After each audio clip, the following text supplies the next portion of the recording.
Stand by to launch FanStream Sports. 3, 2, 1. Let's start. Hello, sports fans. Welcome to FanStream Sports. Nothing but pure sports. It is Wednesday, my dudes. This drama contains adult language and partial nudity. Viewer discretion is advised. You're listening to the Drunk Sports Podcast, talking sports, current events, guy stuff, and everything in between. Now open up a cold one and drink along because here they are. You can buy me a drink. We're all drunk. Hello, and welcome, drunk dudes and dolls and drunk sports pod turds to a Wednesday edition of the Drunk Sports Podcast, live from the DSP Media Studios in dark and warm North Dallas. What? Part of the FanStream Sports Network, of course, as we are so happy to be partnered with those boys. Get into a little bit of that here in just a few minutes. Speaking of those boys, we've got a great show for everybody. It is Cowboys playoff week, kind of. And we're certainly going to talk Cowboys. We have a special guest with us that is going to talk Cowboys and Bucks, the authority on all things Tampa Bay Buccaneers, right out of Tampa, right out of the Bay, right? We fished him out of the Bay. We fished him. That's where we got him, right? Yeah, we fished him for sure. He's a hard catch too. I bet. He's a hard catch too. I've heard all the hard catches. Yeah. We're going to go around the Cowboys with our buddy JP from Tampa. We've got your celebrity birthdays, good, bad, and the ugly, as we always do. We're going to go around the NFL and talk about the playoff picture as it looks right now, headed into super wild card weekend. We're also going to do some Mavs and Stars talk, as we haven't talked Mavs and Stars in a while. And we got to talk hockey, right? I mean, on a night we got JP on, we got to talk hockey. Boy, he's the best. May I ask him what he thinks of the Stars? I bet he doesn't think too much of the Stars. Probably not. I mean, I don't think too much of the Stars, Right? So it's all good. Right. And then we will do our NFL Super Wild Card Weekend picks against the spread with maybe Big Red. I haven't heard from him. I'm guessing he's popping on with us. Surprise. We'll do that. And then, of course, we will talk news and notes as Colby ends the show each and every time we do it. And we'll take another trip to Florida. We always take trips to Florida around news and notes. Because that's America's wang. Tampa's not considered Florida. We got the cut part, Tampa. Oh, is that right? It's better. However, boys, we have to get to some important things here because he is the man of the hour. Hi, I'm Colby. He's in the building! As we bring it on Mr. J.P. Peterson himself of the J.P. Peterson Show here on FanStream Sports. Over there in Tampa, you can hear him here on the network every weekday from, well, I guess it's 9 to 11 Central Time, 10 to noon out there if you're on the East Coast. And he is the man of the hour. JP, how are you? How are you, you bunch of Dallas drunks? How you doing? That is true. We're all drunk. That is true. That is true. Get an ass whooping? What's going on? Come on down. We're handing out some on Monday night. It's starting early, boys. It's starting early. Wow. All of a sudden, I'm not sure I can hear him that well. It seems to be the computer's messing up somehow. Yeah, speaking of an ass whooping, and everybody knows, of course, I'm a Cowboys fan, first and foremost. No, they don't. Not by hearing you talk. I am, however, a Cowboys realist. No, I don't even want to call it that. Pessimist? Yeah. Jackass? I'm just real, Colby. I don't see the world through Cowboys colored glasses. You don't see the world through any color glasses. You're like a blind man predicting football over there. I like redheads. Huh? What has that got to do with I don't know. this? Except for Jason Garrett. I didn't like that redhead. You can have them all. All right. Well, JP, how are the folks out in Tampa Bay feeling this week headed into the Monday night matchup between the Bucks and the Cowboys? Well, it depends on who you talk to. If you talk to the sycophants, they all think that the Bucs are going to win the Super Bowl. If you're a more objective observer of the Buccaneers this year, they are, as the great Bill Parcells, the Big Tuna once said, you are what your record says you are. And they are an 8-9 football team. They are below average. And even though Tom Brady is the quarterback, this is an offense that can't get out of its own way. It's averaging about 18 points per game. And that's good for about 26th or 27th in the league. And that's no good. To go from 31 points a game last year to 18 points a game is a historic drop-off. And it's been just one dysfunctional performance after another most of the year. Now, I will say there has been a glimmer of hope towards the end here. And they had a good half against Cincinnati. They got 3 big plays against Carolina, even though they were down 14-0 in that game. And they tend to find ways to win games. And this is their strategy. Play like crap for 57 minutes, and then make a few plays, hand it over to Tom Brady, and let him work a miracle. Now, that doesn't sound like a great strategy to me, but it's got him a division championship in the worst division in the history of NFL football. So whoop-de-doo. I think we got 2 teams that aren't playing their best football, and one of them has to win and move on to get annihilated in the second round. Colby, go ahead. Well, I was going to say, I mean, if Tampa goes and beats the Cowboys, I can see that annihilation happening. And by the way, I did not like the matchup of the Cowboys facing Tampa in Tampa.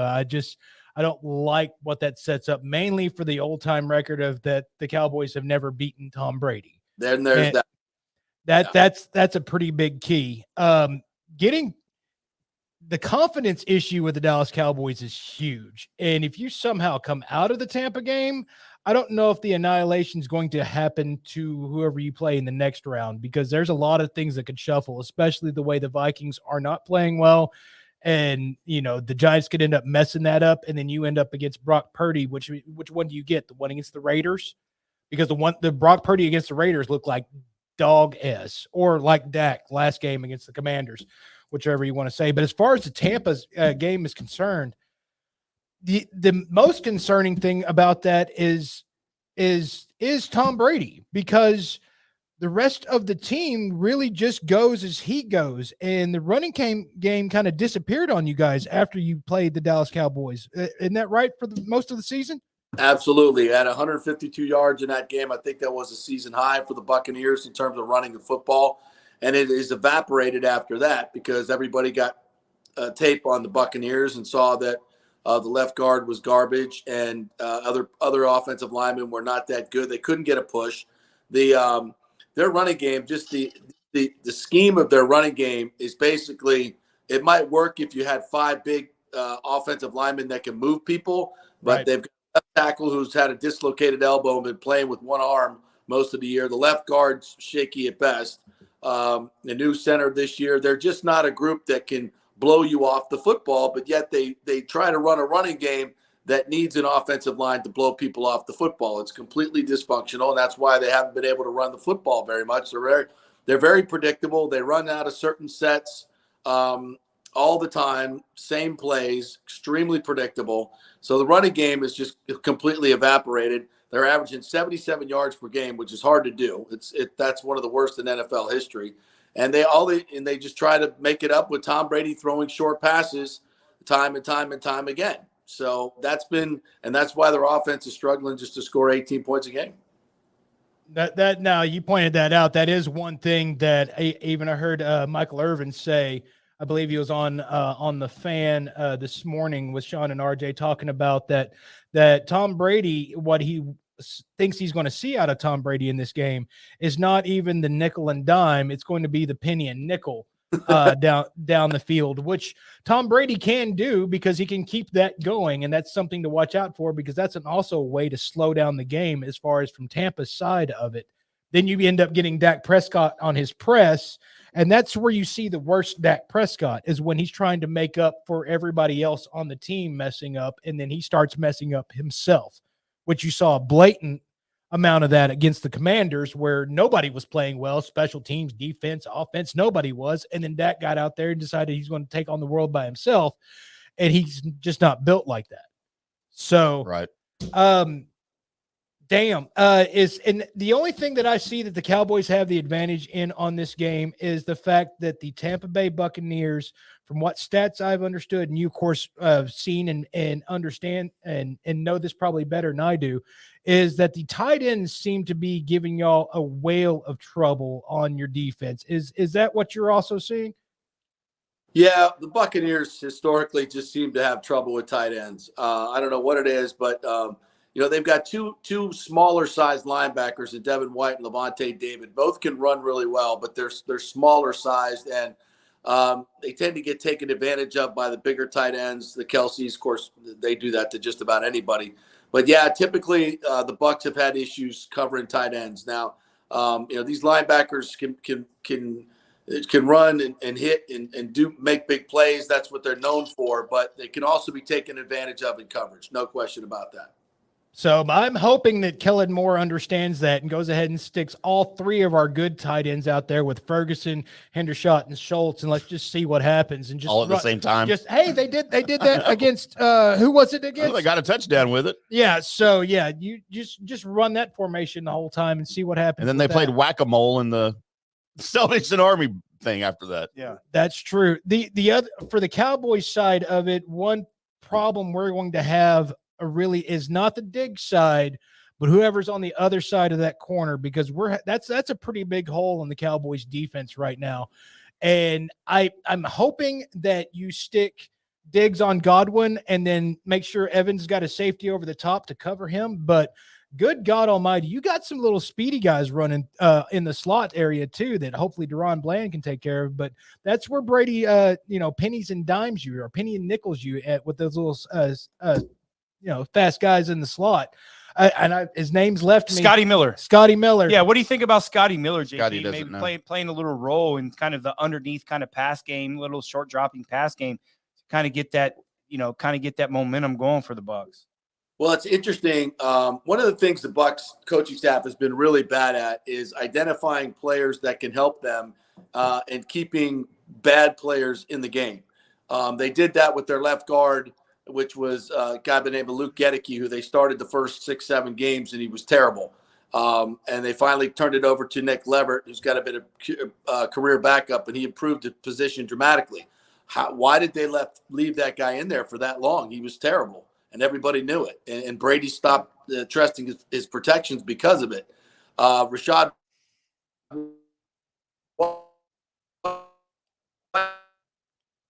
Uh-oh. Up. We got JP Peterson on the show with us here, and you're freezing up. You're freezing up a little bit, JP. Kind of playing some music here for us. I feel like I was stuck in a really bad elevator right there. Yeah, that was pretty bad there for a while. I mean, his points are valid, obviously. It's a lot more valid than my points. But, No, your points were great. I just couldn't remember Scotty Miller's names. Thank Gerb. Scotty doesn't know. I didn't know Scotty, so I mean, he might know in this game. Yeah, he's locked up. We got to try to. Yeah, let's pull him out of there real quick. And since we were talking about that, for those that don't try to get him on a call. It might be easier for getting him on a call. Those that don't know, the report out, I believe I think I saw it from Todd Archer, and I know, of course, if you want to check on with Fish, and he's probably had that the same, but I wanted to credit who I actually saw it from first, was the fact that we have Biotish looks like he's going to play. Deron Bland, as far as practice, they're ready, and McCarthy's even now said that he looked very optimistic that these guys play. So with Deron Bland, Biotish, and then Hankins. Sorry, brain is fried. I'm on a 1,000-calorie cut diet, and my brain ain't working real good. Just in between notes there. I thought the coffee helped. I mean, it does, but it doesn't. Okay. Okay. All right. Just letting you know. Okay. That's good coffee analysis right there. That's fair. I mean, fair. I'm trying.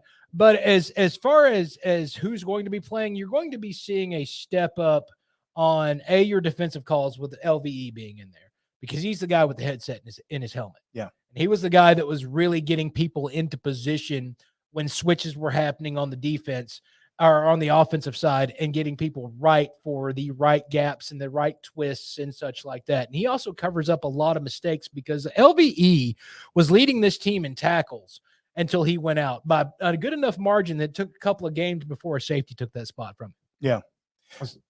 One of the questions I want to ask JP is, knowing obviously it's a completely different season from the beginning to the end where we are right now, but Tampa Bay coming in and playing Dallas here, if you look at a lot of playoff teams, if you go into Green Bay, obviously they're not in playoffs this time, but there's a big advantage of teams for Green Bay to go to Lambeau Field and play. It's a huge advantage for Green Bay in the playoffs. Right. Massive. I mean, and there's advantages to a lot of these home teams in the playoffs. And knowing JP, are you back with us?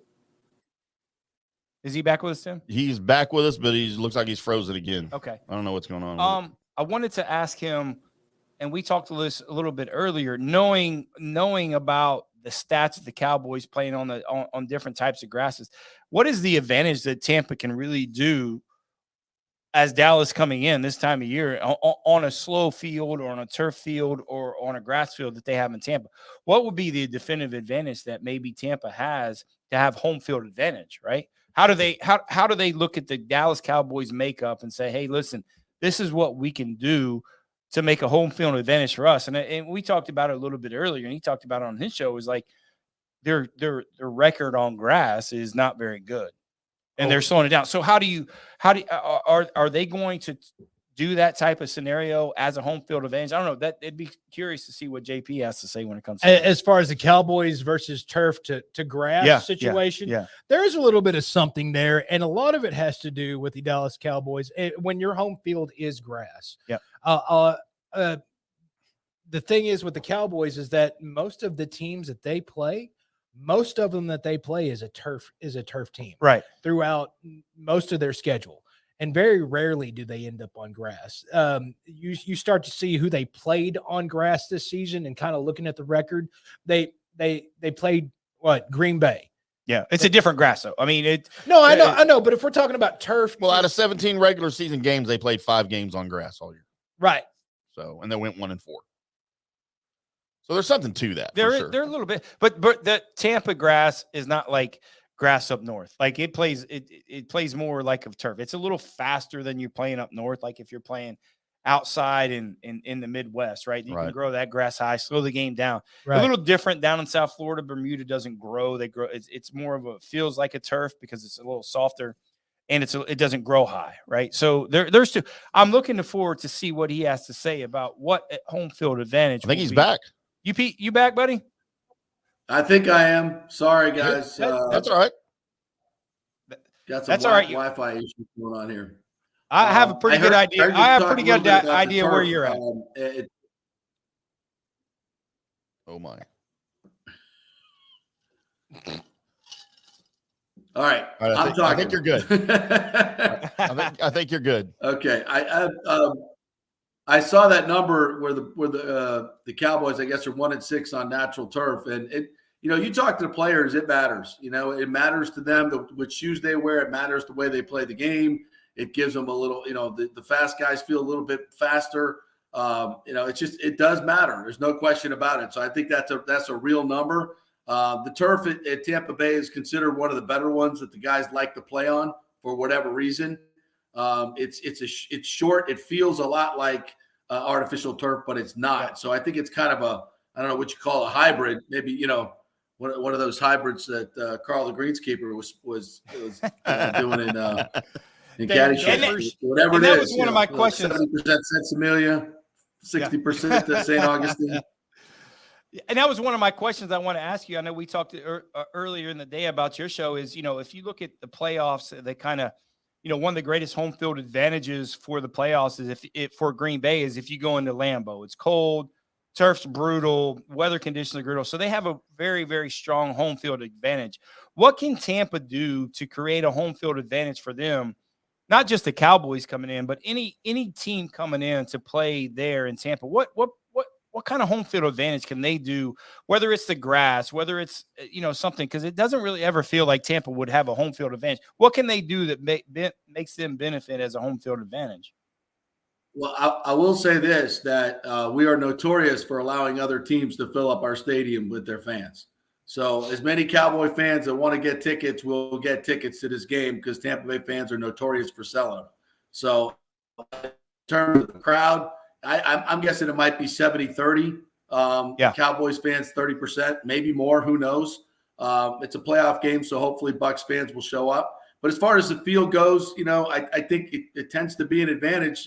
The numbers, you see it for the Cowboys, it's more of a disadvantage. But for the Bucs, they love that field, and they love the way it plays. It plays like a fast turf. So we'll see. I think it's much more important how these teams execute. And for me, the whole key for the Bucs defense is to catch the interceptions that Dak's going to throw them, because we're notorious for dropping interception. I didn't know defensive if backs. Yeah, I didn't know Go if ahead. you gave free passes to Mons Venus or Penthouse Club to the players like the night before the game, or would that be a home field advantage? I didn't know, because Tampa's notorious for that too. I just didn't know if that was something that really goes on there. Strip club capital of the world, baby. Ain't no doubt about it. I don't know if it was back in the Michael Irvin days, those boys, I think they might have a little bit of an advantage. No question about it. True. I think the kitchen, Nate Newton, and the playmaker, they would all be at Mons Venus. Ain't no question about that. Yeah. JP, Tom Brady's struggles this year are well documented nationally. It's been all over, of course, because he's Tom Brady and he doesn't play like that. He's not supposed to play like that. The Bucs clearly had a down season, finishing under 500, although they did win that competitive NFC South, like you mentioned earlier. Have we figured out what was going on with the Bucs and with Tom at that point in the season when he was not playing well, when the team wasn't playing well, and has any of that been fixed? Oh dear. I guess he didn't like my question. He froze up again. Yeah. Mm-hmm. Yeah. Well, I think you're asking me about Tom Brady because you're breaking up again. And I can tell you this about Brady. He has been about 60% of what he's been the last 2 years. He just has not been able to trust his line to throw the ball downfield. When he's had time, he's been inaccurate. When he went through a stretch in the middle of the season where he was just making bad reads, just basic reads. He was messing up so much so Kurt Warner put out a 25-minute video called "Is Brady Broken?" I mean, I didn't know who I was watching. It looked more like Jameis Winston than it looked like Tom Brady, and it was perplexing. But a lot of that was when the off the field stuff was going on, and since the divorce came final, he seems to have been better. Late in the season, he's trusting his line more, and especially against the Panthers, he would sit back there and not just throw it away right away if his first read wasn't open. He would tend to not trust that protection. But in the last few games, he's trusting it more because he knows he has to. All the chips are on the table now, and I think Brady knows that in the middle of the season he can try and preserve himself. But now the last few weeks, it's must-win time, so he has to trust his protection. He has to hang in there, and oh dear, he is starting to do that a little bit better. A little bit of that too is him not. I mean, tell me if I'm wrong with some of the exodus that he's had on the offensive line, whether it's injury with Marpet, well, boys, some of I'm the seeing retirement a bunch of circles here, so I Might be about to lose him. Yeah. All right. We appreciate JP coming on. I can't really hear you. I can't really hear you. Everything's messed up, so I'm gonna say bye-bye and sorry for my bad connection. All right. Appreciate JP coming on. Thanks, JP. For sure. But I still wanted to ask him more Tom Brady questions. Yeah, well, I was going to ask him before I got into it. I think a little bit of that exodus is like Leviticus. They lost some of that offensive line with Marpet and the retirements, and with Brady not really being super engaged during training camp and then going to that beginning of the season. He had to really kind of learn a little bit about his new offensive line, a little bit like Aaron Rodgers had to learn about his receivers, not being in those mini camps, not being at the beginning of the season. So I think that really hurt them, and the trust factor with Tom Brady, especially, and Aaron Rodgers. I mean, they're similar that way. I mean, that's a little bit on them, right? Not being engaged and not learning at the beginning of the year through the training camps, not learning your new people and not learning your new offensive line and how to flow. So, listen, I know the personal issues with Tom Brady is a little bit different, but that's a little bit on them not to learn their new people and the new people that's really protecting him. And Aaron Rodgers also is the new people that he's throwing the ball to. Well, I mean, as far as Tom Brady's concerned, that team is him or nothing, right? It's what it's been, and the offense is the engine that Tom Brady runs. They need to run the football. That is the reason why you ended up with like Bowles as your head coach, because You just needed Brady on the offense, and then whatever Bowles could come up with defensively to try and keep them in games. And that was their plan, their battle plan going into it. What happened though is some of your players like Fournette and these guys have really kind of backed off that situation and helping. And when you start seeing people that are not as interested as they once was because they saw the promised land, got there, and now they're in Tampa as champions and what have you, you are running into a little bit of that. And that's probably the reason, one of the reasons why you're not going to see Tampa Bay anymore. It'll be somebody else in front of that Bay situation because he'll be somewhere else. They got 11 starters that are free agents. 11 starters on offense and defense. If he's gone, they're in rebuild, man. They need to rebuild with a new coach too. Yeah, I'm not a Bulls fan. There's a couple of things that are working for the Dallas Cowboys in this game, and there's one that's really working against the Dallas Cowboys, and that's besides how they've been playing. Because if you go back and look at how their schedule is, if you haven't seen it on Facebook, their wins losses have come about. It's lose 1, win 4, lose 1, win 2, lose 1, win 4, lose 1, win 2, and they just lost 1. So now they're going to win 4. Is that what you're saying? Yeah.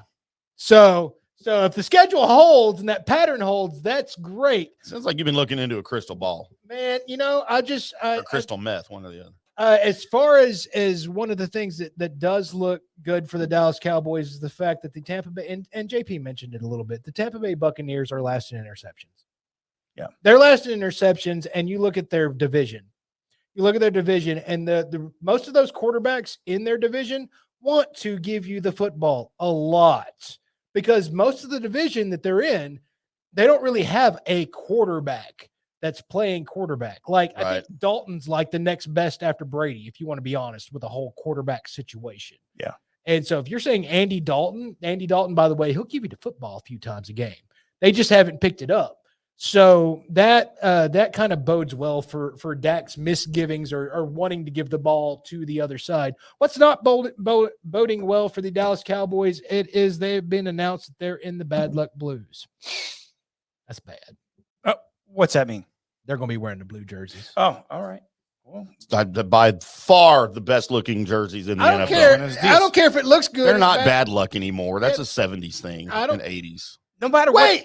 I can't go back to the 70s and 80s for my shtick, but you can go all the way back to the 50s to pull out some kind of history report that I was supposed to fucking know when I was born in 77. Why am I being attacked? Because you started it. I don't even know what you're talking about now. I don't know where I am.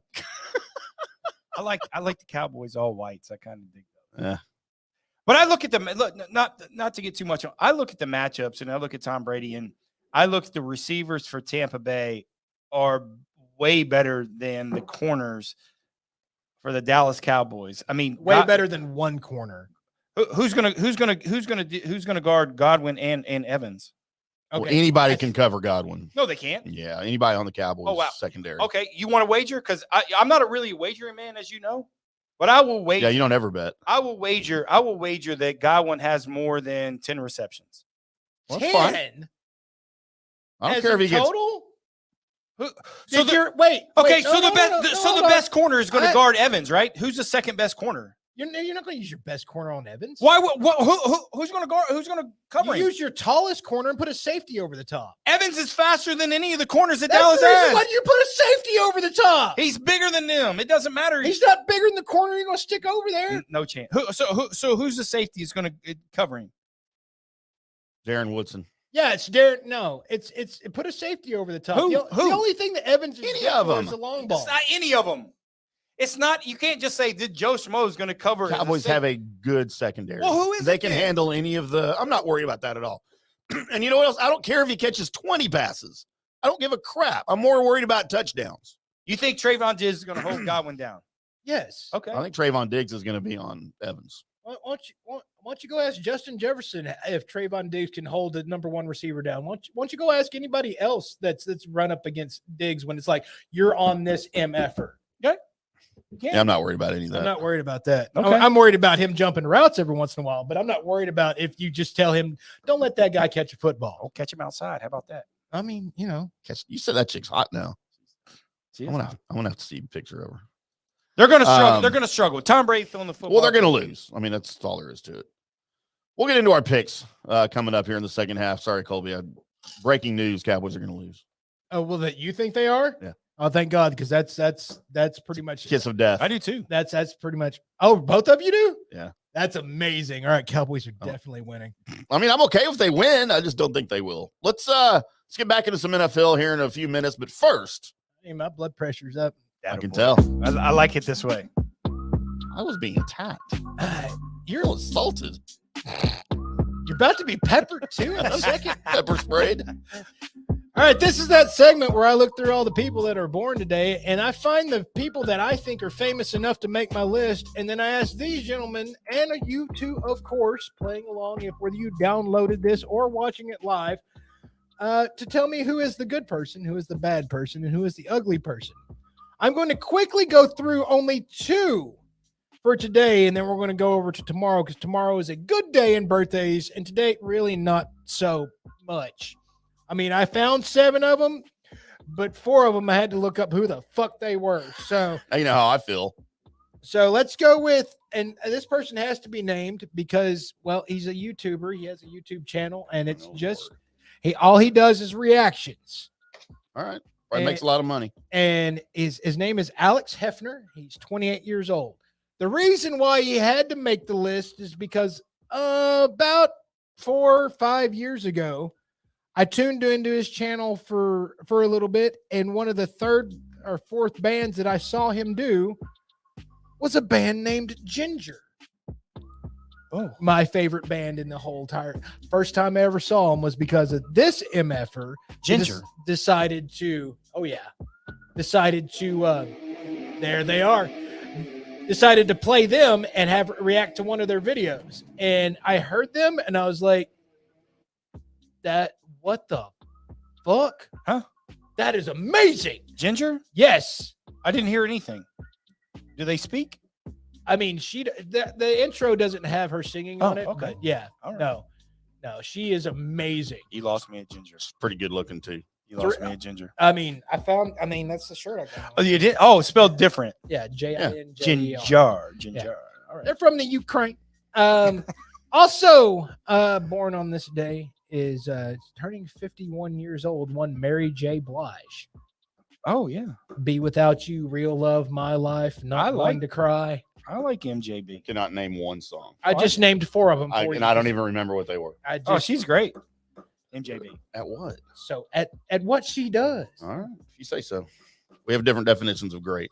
No. When you reach the height of what she did, what she does, that's when you can go ahead and call her great. What does she do? She's a singer. Is she a rapist or is she a singer? Singer. All right. I always thought she was a We gotta learn rapist. him. We gotta learn him a little bit. I mean, I don't know.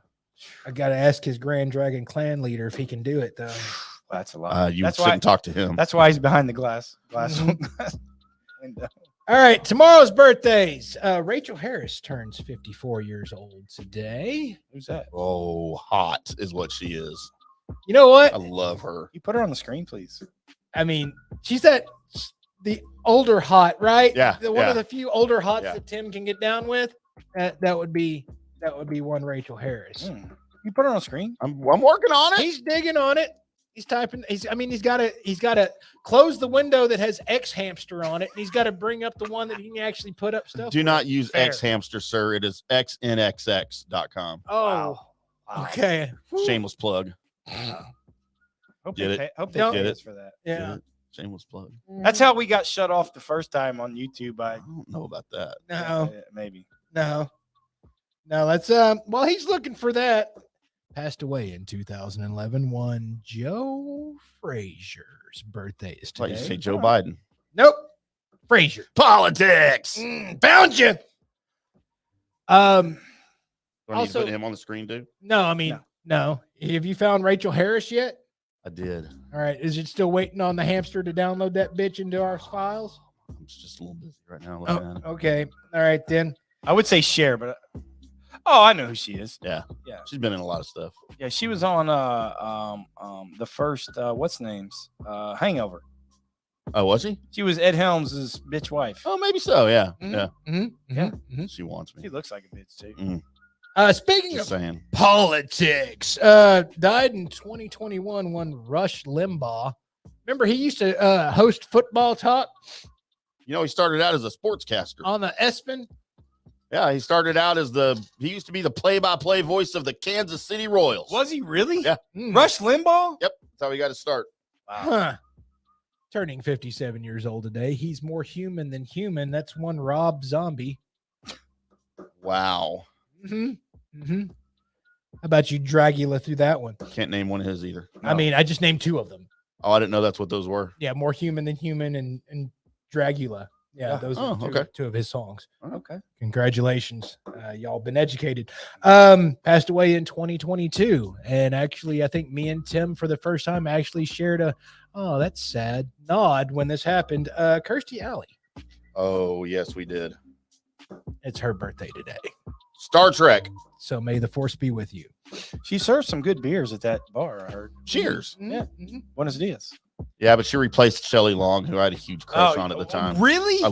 I still love Shelley Long. She's like the most plain, terrible. Hey, olive look, 13-year-old Tim had a thing for Shelley Long. 13-year-old Tim had a thing for everybody. That's probably true. Check for you. Yes. Huh. Didn't she? She's not the one that played Olive Oil, is she, in the movie? No. Shelley Duvall. That was Duvall. But the right. same. I mean, Yeah, No, they don't look the same. Had the same eyes. same. Gross. They had eyes. Yeah, Oh, that okay. was. All right. 68 years old today. He once made a lady lose her clam juice on a speaker. Howard Stern. Oh, yes. Wow. If he's not your good, bad, and ugly, that's probably Dude, he one can and be all of same. them, right? That's my vote. Well, it depends because turning 58 years old today. One, Jeff Bezos. Bullshit. Bezos. Mhm. I was going to use all pronunciations of the E because I've heard them every single way. Yeah. When you got that much money, he can say however he wants. Amazon. That's right. And that is your good, bad, Wow. and ugly list for today. All right. That was Oh, damn good. Jeff Bezos. I have some, Colby. Okay. As today is the birthday of one Emily Sandler, Oh, the great Emily Sandler, the wife of Jared Sandler, that's right. on the Texas Rangers radio network. Good guy. Friend of the show. He's been on our show a couple times. Also, the birthday of one Lucius Alexander. I effing forgot about. I figured you did. I mean, I even, you know what? I put it in my notes to text him today, and I effing forgot. As heard on that G-Bag Nation at 105.3 The Fan. What that mouth do? What that mouth do? Of course, as we affectionately refer to him, Alexander. Right. Also, and this was from Monday's show, as I had it marked down, my good friend from high school, Jesus. Danielle Lawley. And no, she's not pretty. But happy birthday to her. She's a good. You can't. She's pretty in her own way. You can't just say She's- that. I didn't say when you're anything. Wishing her a happy birthday Didn't and say then just anything. throw her directly under the I bus. just in the said she middle was of it. cute. In her own way, she's beautiful. She's gorgeous in her own way and in my way sometimes. And What does then that mean? and then coming up, Gross. I mean, my good friend Kimberly Matthews later this week. She's hot. In her own way. Oh no, in everyone's way. Can you put up a picture of these I'm not putting people? her on the screen. I'll show you later though. Okay. Of course you will. And my good friend Melanie Duggan And later. you I guys showed you her picture the other night. You remember? guys are like personal friends. This is- Cousin to one Max. Oh yeah, Max yeah, Duggan? Yeah. Yeah. Oh yeah. Yeah. So those are my birthdays. Sorry, Colby, jump in. No, that's fine. That's fine. I'm glad you actually remembered Lucius, aka Alex Alexander, Yep. and he's still Alex Alexander in my phone Yeah. because that's how he introduced himself to Yep, me me way too. back in the day. So, Lucius, holding them Gators down, buddy. Happy birthday, man. So who's got the GBU? Who's ready to go with this? Start it off, Tim. All right. My good, Rachel Harris. All right. Really? My bad, Mary Bilge, whoever that is. Mary J. Blige. Okay, I spelled it Bilge, then whatever. My ugly, we have a tie, boys. For the Okay. first time in good, bad, and ugly history, we have a tie. Because I just can't pick one. as Rush Limbaugh and Howard Stern tie for my ugly. I just can't pick one. I mean, Howard Stern's still alive, so Limbaugh might be But uglier right now. He doesn't really look it sometimes. Right, true. Let's see. There you go. All right. Do you want me to roll? Yeah, go ahead. It's going to be easy for me. And like I said before, I'm going to just buck the system here. My good, bad, and ugly is Howard Stern. Wow. I mean, okay. All of these are true for him, right? Right. He's incredible. He's also bad. And he's just brutally ugly. The shocking part about he's really 68 years old. He's really 68. He looks like he's 88 years old. No, yeah, I didn't. That's shocking to me that he's 68 years old. Like, Well, I didn't think doing he was this for a long time. Well, I mean, he's been doing it for 50 years, so yeah, that adds up. When he was 30, what's that add up to? That started out at like 16. Yeah. That's 88. Okay, 50 years. So yeah. Well, I'm just gonna make this. I'm gonna set that. He's all the above to me. To be honest with you. All right. Got to give my good to one Alex Hefner because again, this band's pretty much been my main rotation for about 3 years, and he entered. So personally, for me, Alex Hefner for introducing me to the band Ginger. My bad is it's Rush Limbaugh. Yeah, he was pretty bad. He's pretty bad. He's. I mean, whether you agree all the things or not all the things, I never judge on political, but some of the things he did say that were not just political, but just stupid. That there you go. Yeah, he's kind of dumb. And my ugly is going to have to go to, you know what? We'll have to say Howard Stern along with the rest of you. So. Okay. There it is. There's my good, bad, and ugly. That's a good list. Yeah. Well, because I had to go to tomorrow. I thought you put Mary Bilge in there somewhere. Mary J. Blige. She was today's. Yeah. I know, but the Bilge. That's a different person. Mary Bilge. Mary Bilge. That's a different person, apparently. I always thought that's what her name was. No, you didn't. Oh, seriously. You know what? Also, it's Kanye West, right? I swear to God, for years and years, I thought his name was Kane. We'll never. I must be partially dyslexic or something. Let's please never mention his name on this or Kane, any of the shows. Kane on West, Stream Sports or DS. Don't ever mention. Well, I can't stand him, so I mean, please. I can't name one song. Nor I. Good. I don't think we need to. Nope. Gold Digger. Mark. Fuck me.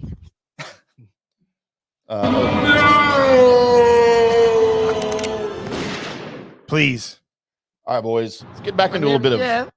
Let's get back into a little NFL. Now it's time for those drunk sports boys to go around the NFL, breaking down the latest football news with a dash of daily drunk.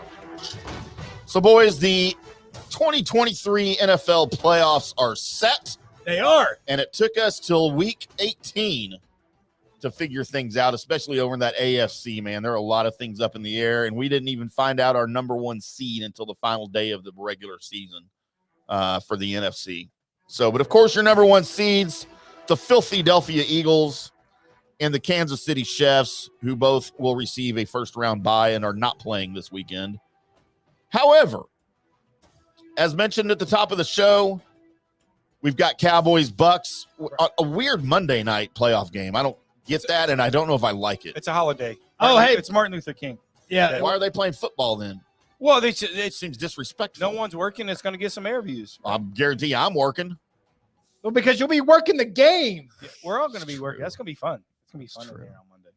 I'm going to go ahead and let you know I'm actually very okay with the Cowboys playing on Monday night. And I'll tell you exactly why. Because they play well. Well, that's one, but that's not the reason. See, if the Cowboys were to play on Saturday, like the afternoon game or something, that means for me, if somehow they lose that game, the whole rest of the weekend's trashed. Fact. The whole rest of I'm not going to care about anything because I'm going to be football, hurt. Right. Yeah, that makes sense. If the Cowboys win Monday, will you start drinking again?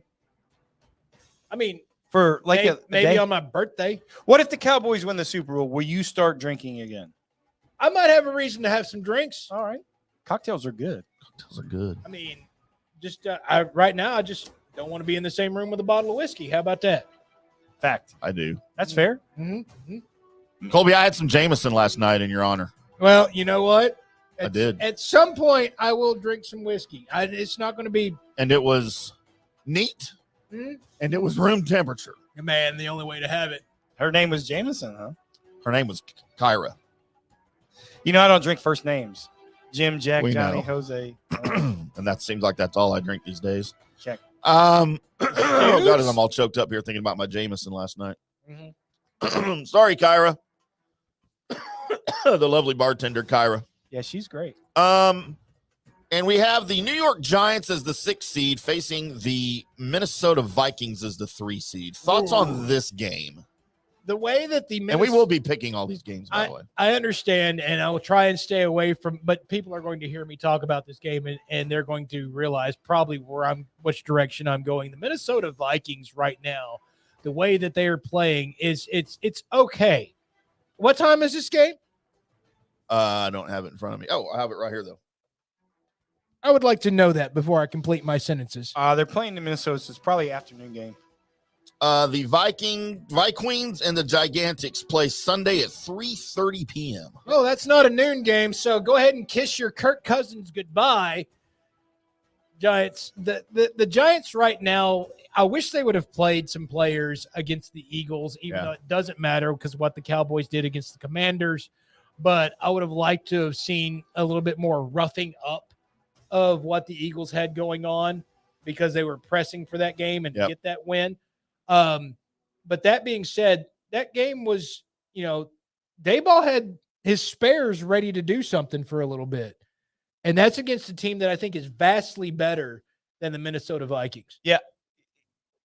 If you look at this, I think when you start looking at the playoffs and you look at teams that's going into the playoffs, physicality is going to matter. And if you look at every team in the playoffs right now, the Giants probably have the least talented roster with every team in the playoffs. But they're probably playing harder than any team just because of their physicality. Right. Coaching is going to matter in this game, and I'll take Brian Daboll as a coach all day long over the coach of the Minnesota Vikings. Stefanski? Yeah. So Is that who it is? No, it's not. No, Stefanski. he's a Browns coach. So I'll take that all day long. I don't know what the point spread is yet. It's going to move. It's probably 4 points, but I look the Giants to win that game on the board in the turf. Physicality. Vikings favored by 4.5. So I said probably around 4. Yeah. So I'll take the points all day long. We'll get into that a little bit later. But I'm going to take coaching in this matchup, and it's really going to matter in the physicality I think the Giants are going to bring to Minnesota in that game. Kevin O'Connell, by the way, the coach. O'Connell. The only place that really it's not cooked just because of how that the Giants can stop the run if they're ready to do it. The problem that you're going to have with the Giants is what will Justin Jefferson be doing, and will he get so wide the F open that Kirk Cousins can't miss him, even though it's a 3:00 game. That's where you're going to have a little bit of your trouble. And really, it's also which Danny you get. Right. Yeah. Is it going to be deer in the headlights? Or is it going to be Saquon? Or they're going to rely on Saquon? No, I think that you're going, but you're your quarterback. Because if he walks out there, Danny Dimes, and he's Danny Pennies and pisses his panties all over the place, then you're not going to get a good game out of that because you will need him to use those legs a little bit. Yeah. You'll need him to kind of free up and move some of the linebackers out of the hole so that you can get Saquon going, because Saquon is the type of running back that he'll get you 3-2-3-2-3-50 out of nowhere. But if you're not able to get that going well enough and kind of open that up a little bit, then you're never going to see that Saquon 50. So that is something that you'll have to look at, because if he walks in there deer in the headlights, Danny, then that game is done. Yeah, I agree with you. Boys, how about a division matchup between the San Francisco 49ers as the 2 seed and the 7 seed Seattle Seahawks? This one could get ugly. This one could get very ugly. But if you wanted to, what was out of the teams that could possibly have to play San Francisco, the one team that you're looking at that could actually might have a chance of doing something, especially if the Purdy that shows up is the one that played against Oakland, is somebody that knows that system pretty well. And with the Seahawks playing them a few times and and kind of knowing a little bit about this system and the physicality that goes into playing the 49ers, you might be able to catch a Geno Smith that's ready to rock and roll and carry that a little bit like he did at the beginning of the season. And the offense for the 49ers is not scary at all. I know people say it is, but go ahead and look at it's the clock control. It's the moving the pocket. It's the getting enough points and letting that defense make sure you win that game. And the thing about the Seahawks, and you'll see this throughout a couple of times this season, they get on a roll, buddy, and there's not too many people that's going to be able to stop them because of what they've got going on. Now, do I see that the Seahawks are going to win this game? Probably not. But your best chance of having the 49ers kind of not make it to round 2 was having the Seahawks go there, because it's the Cowboys going there. I would have already shipped out and been done with. So yeah, you're looking at two teams, right? The question marks are the quarterback scenarios, right? Geno Smith, are you going to bank on him? Even though he had a great season, kind of a bounce back season, probably, bounce back player of the year. So there's a variable there. How is he going to look going into the playoffs? He hadn't really had a lot of success. He hasn't been there, but he's had a great year. It's a great story. And on the other side of it too, with Brock Purdy, there's an unknown factor there also. How's he going to hold up to the pressure?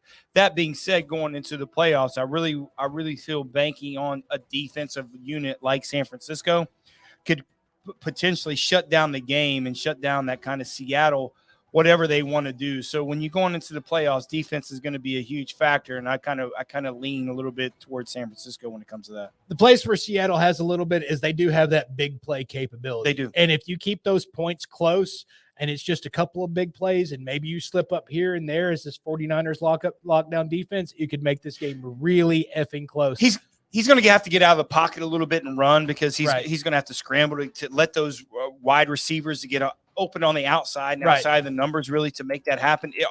Is he going to be able to do that? We'll see. Is that pressure going to be stern enough for him to get in there? That's kind of the variable, right? I mean, I'm not banking. Like I said, the variable is the two quarterbacks. There's a lot of unknowns when it comes to who's going to get that ball the most, and we'll see. I'm going to bank on that defense in San Francisco. And small side note real quick, by the way, just go ahead and look at Seattle and realize they revitalized Geno Smith's career at the same time that as soon as he left, Russell Wilson all of a sudden started to suck.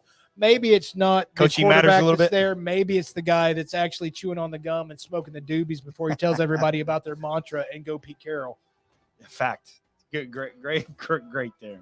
Over in that AFC, we've got Jaguars and Chargers, and I think that one's going to be interesting. That is going to be very interesting, because it looks like the Chargers might have a football team back off the ambulance circle, in spite of their head coach, or lack thereof, right? Which that's the part where Doug Peterson's going to eat this guy's lunch. Yeah, I agree. Yeah, he's by far going to outcoach, right? I mean, Brandon Staley, he has to. So it really all depends on exactly which version of Trevor Lawrence you get. If you get the quarterback that they've seen the last few games, that actually not the last game, because the last game it was like, oh, I don't know who this guy is. But if you get the medium to good Trevor Lawrence, then I don't see the Chargers being able to win this game. Yeah, if you look at this matchup, I think it's kind of the polar opposite of the Seattle, San Francisco. You got two of the most prolific, probably in the next 10 years, quarterbacks that's going to kind of propel. Easy there on Herbert. Easy. I think Herbert's incredible. I think he is too. I think he's incredible. Easy. He's only been dumbed down by the coaching. Yep. Right. If you put him with Doug Peterson in Jacksonville, he's every bit as good as Trevor Lawrence. He's a little smarter than Jeff George. That's about it. No. Justin Herbert is fantastic. Justin Herbert might be the next quarterback of the Cowboys. Watch out. I hope so. I do too. So you're looking at two spots that are a little bit different. Here's what I'm looking at. I think coaching definitely, again, going into the playoffs matter. If there's going to be an edge in this game, I think it's going to be coaching with Peterson. Staley coming in maybe a little bit over his skis. I'm not really sold on him anyways. Talent-wise, I mean, I think it's probably matched up the same. I think it's all going to come down to quarterback play. What quarterback makes the big plays and what quarterback doesn't make the big mistakes. I like it. Colby's mad. No, I'm not. I'm just telling y'all facts. Y'all watch a tape later and find out. I'll watch it. It's a weird fact. Bengals and Ravens. I don't know how the Ravens got into the playoffs. Well, I don't know how the Ravens were 10-7. That boggles my mind. I thought they were under 500 the whole year. They weren't. I still don't have a quarterback. I mean, because he's out. Yeah, he's hurt. And he's also not coming back. He's also a running back. Yeah, he's done, right? In Baltimore? Yeah, he's done. Yeah, he's not coming back to Baltimore. No, he's out. He's done. Welcome to Miami. Buenavitos de Miami. No, But you said Brady was going to Miami. Everybody's going to Miami. I think it's. I don't know why I hate Miami, but I lived there 12 years. I hate it. It's gross. So this is turning into one of those games that if you had to skip one of them this weekend, it's going to be this one, because your Ravens walking in and with who they've got at quarterback, which I'm sorry, dude. I mean, you're not who the Ravens need in order to run that type of offense. Right. You're almost in every single category. He's almost the dude. Yeah. In every single category. It's just not quite.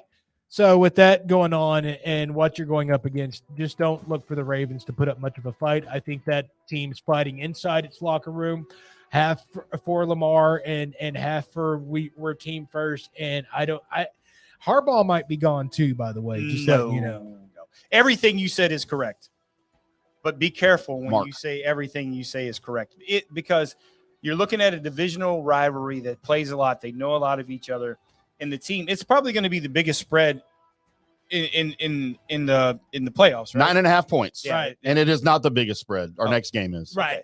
Be careful. Be careful when it comes to that. Listen. I like Cincinnati. I like the personnel. I like everything they're doing. Coming off being in the Super Bowl.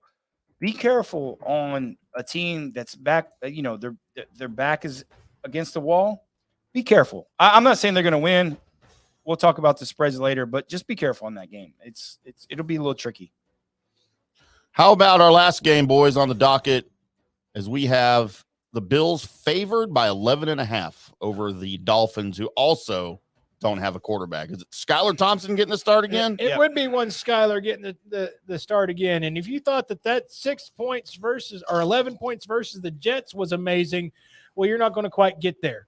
You're not going to quite get there with this Buffalo Bills team, because even though Von Miller's gone, you go and look at their pass rush as far as the pressures that they're putting on quarterback, it's gotten better since Von Miller's left. Yeah. So that myth that they lost something when Von left, these guys that have come in have picked it up. Yep. And the emotional charge that you have with this team and the letdown for the other team that they've lost their quarterback and they kind of snaked their way into the playoffs and all that kind of good stuff, they're not feeling great about themselves.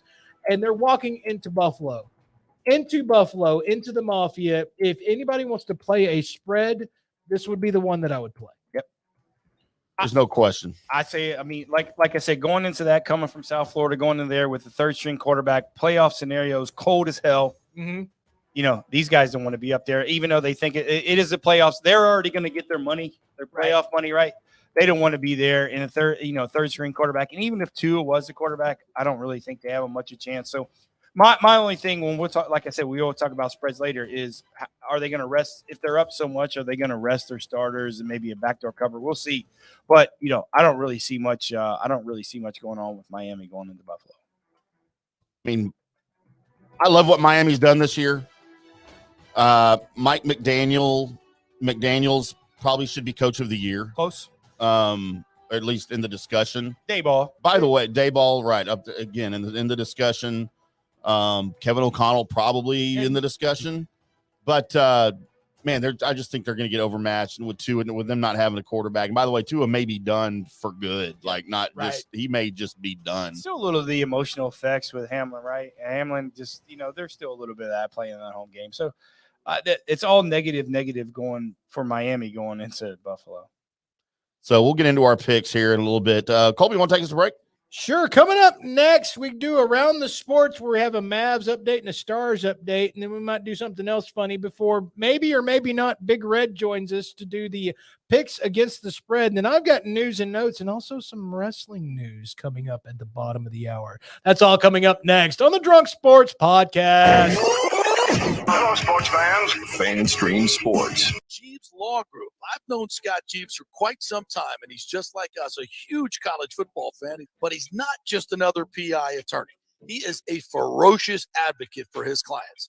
Scott Jeeves is a board-certified civil trial lawyer and a certified circuit court mediator practicing in Tampa Bay for over 30 years.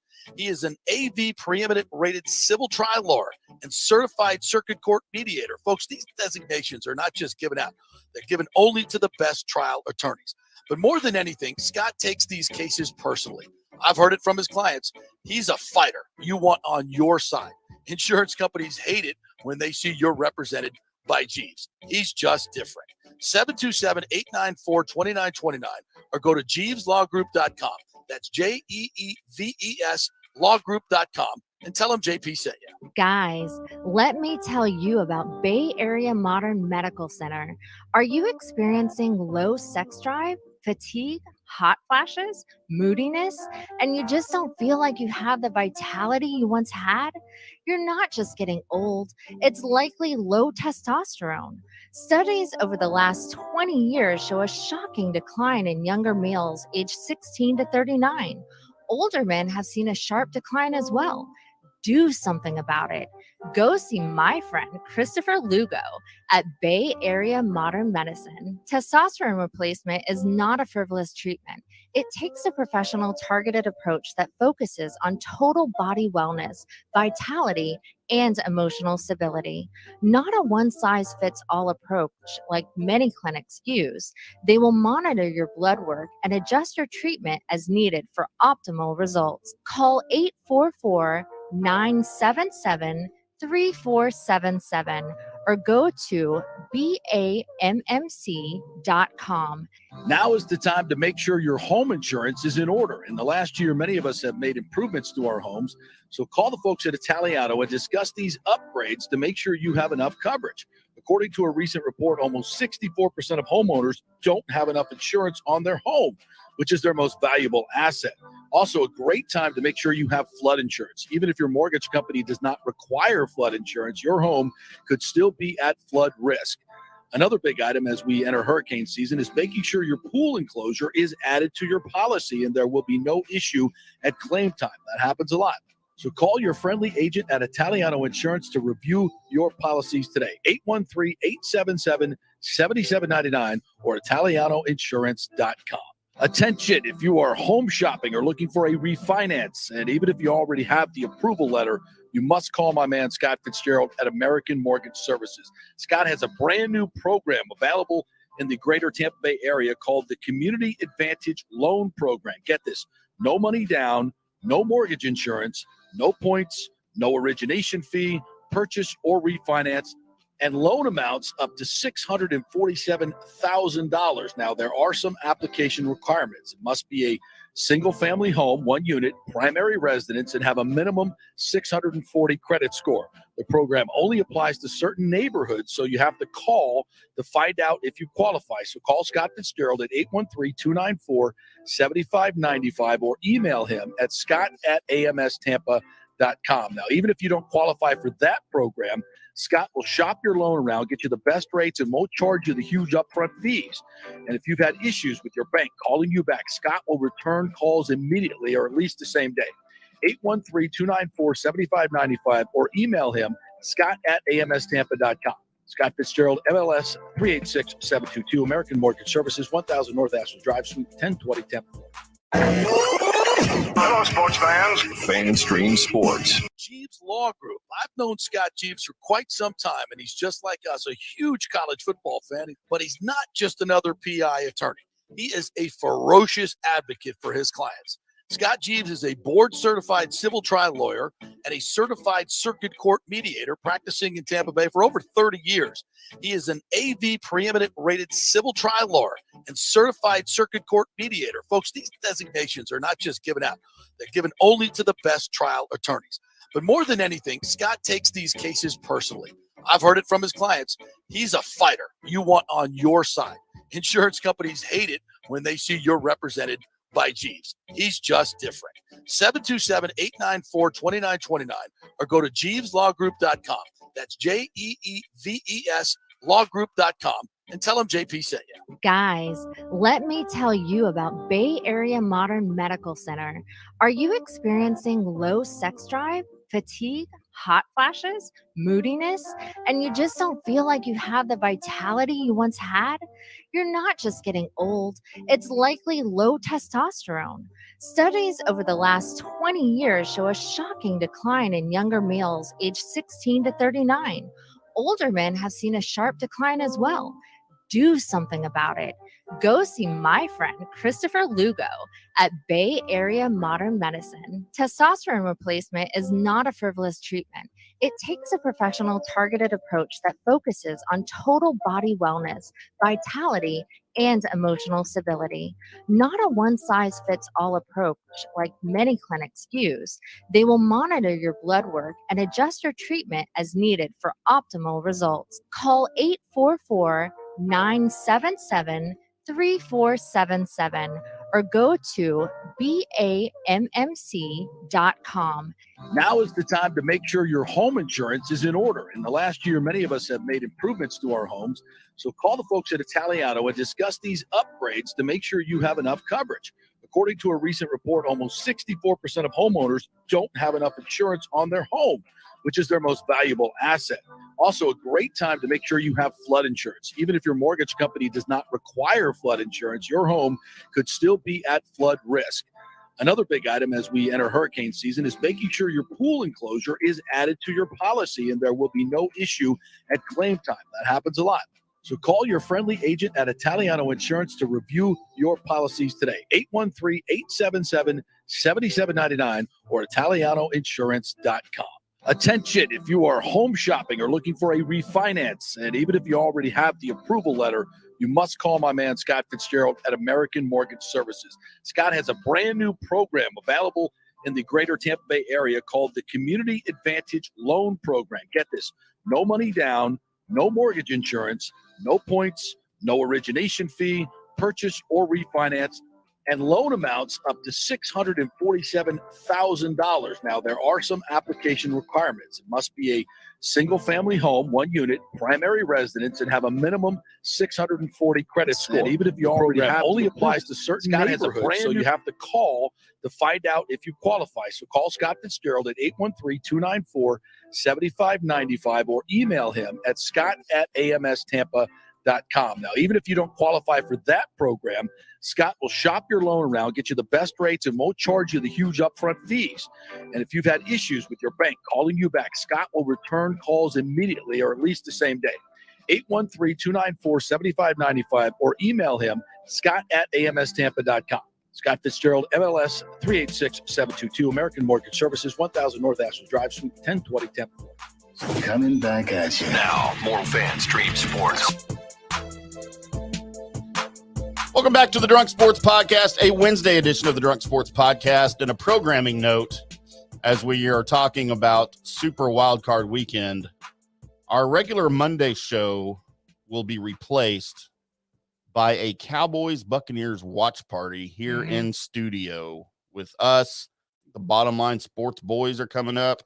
And, you know, anybody else we can think of that'll help contribute to what'll be a fun night. We'll have all the cameras set up, and you guys will get to watch us, you know, hang out and probably eat pizza, drink some beer, and might be hookers here. I don't know. Yeah, we did that live stream for the national championship games, the semifinals. Right? Yeah. And it was great. Like, it was a lot of fun. People were chiming in. It was great. We had, we talked a lot of bullshit, but no, it was a lot of fun, and a lot of people come back and say, you guys need to do that more often. Yep. So that's what we're gonna jump on that on Monday.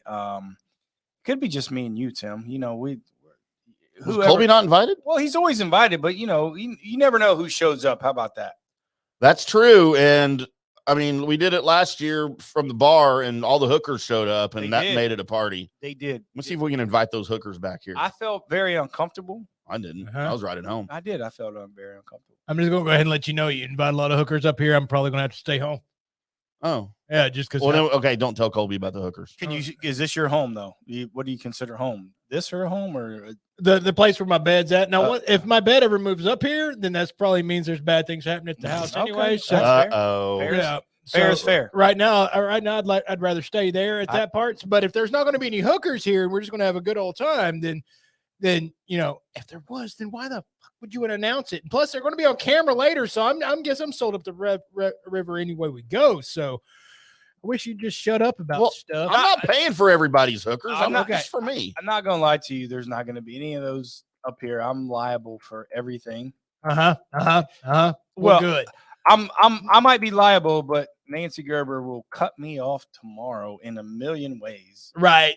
If that happens. Well, let me go ahead and say this. If you've enjoyed the Drunk Sports podcast, or those guys over there on the bottom line, or you enjoy the personalities that you hear occasionally on TikTok or whatever, and you're listening to this right here, and you want to see whether you're a Tampa Bay Buccaneer fan, whether you're a Dallas Cowboys fan, if you want to sit and watch the game with us, we'll be watching it, and you can see our reactions to what you see on the screen. And that in itself should be, say you're by yourself, man. Say you're watching the game and you only got a couple of buddies over.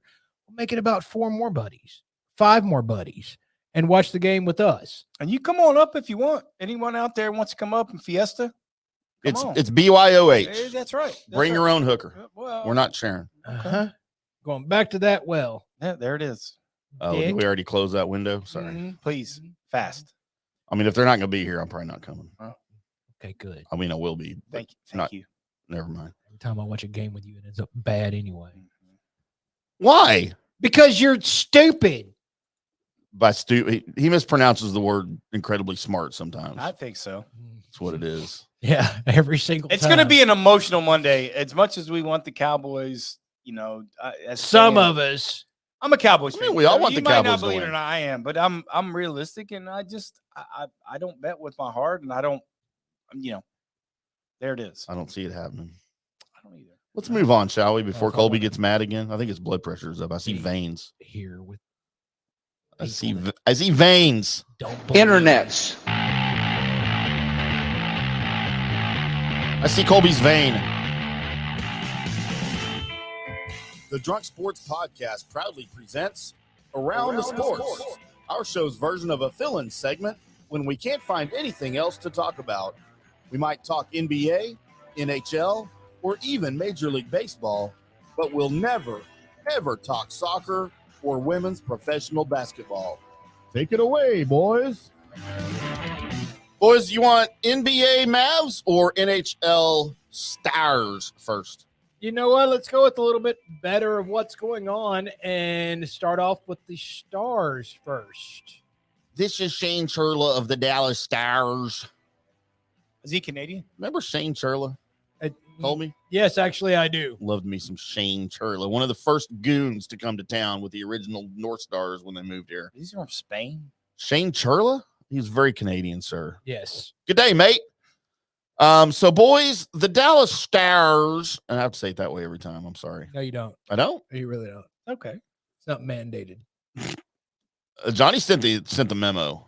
No, well, he didn't CC me on it, so we're good. You don't have to do What it. memo was that? About having to pronounce it Stars every time I say it. Yeah. Hello there. Hello there. Welcome to the Sparrow's Nest. Buenos dias. Oh, that's the other show. As I'm trying to pull it. Here we go. Boys, your Dallas Stars lead. If you're aware of this, Colby. Oh snap. Oh crap. What? Computer malfunction. Now look at this net that I just found. We got in trouble talking about hookers. Yeah, it shut down. Yep. They shut our internet down. The Triple X videos, you crashed it. I thought his name was Triple H. I'm going to jail. His name is. And Colby and we decided that his name is pronounced. No, nobody's done that. You did that. I did. Because sounds like me coughing. Colby, the Dallas Stars. Good God, why is it doing this to me? Why does the NHL.com hate everything that's American? Dallas Stars lead the Central Division. God, I wish they'd rename those.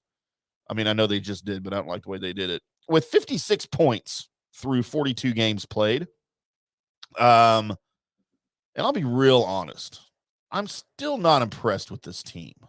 You mean as far as the rejuvenation of the offense, you've got a goaltender that's doing really well. What's not impressive about this team? back end scoring. I don't think we have enough back end scoring.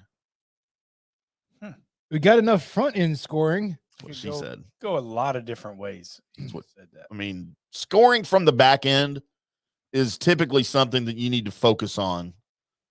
In hockey and other things. Okay.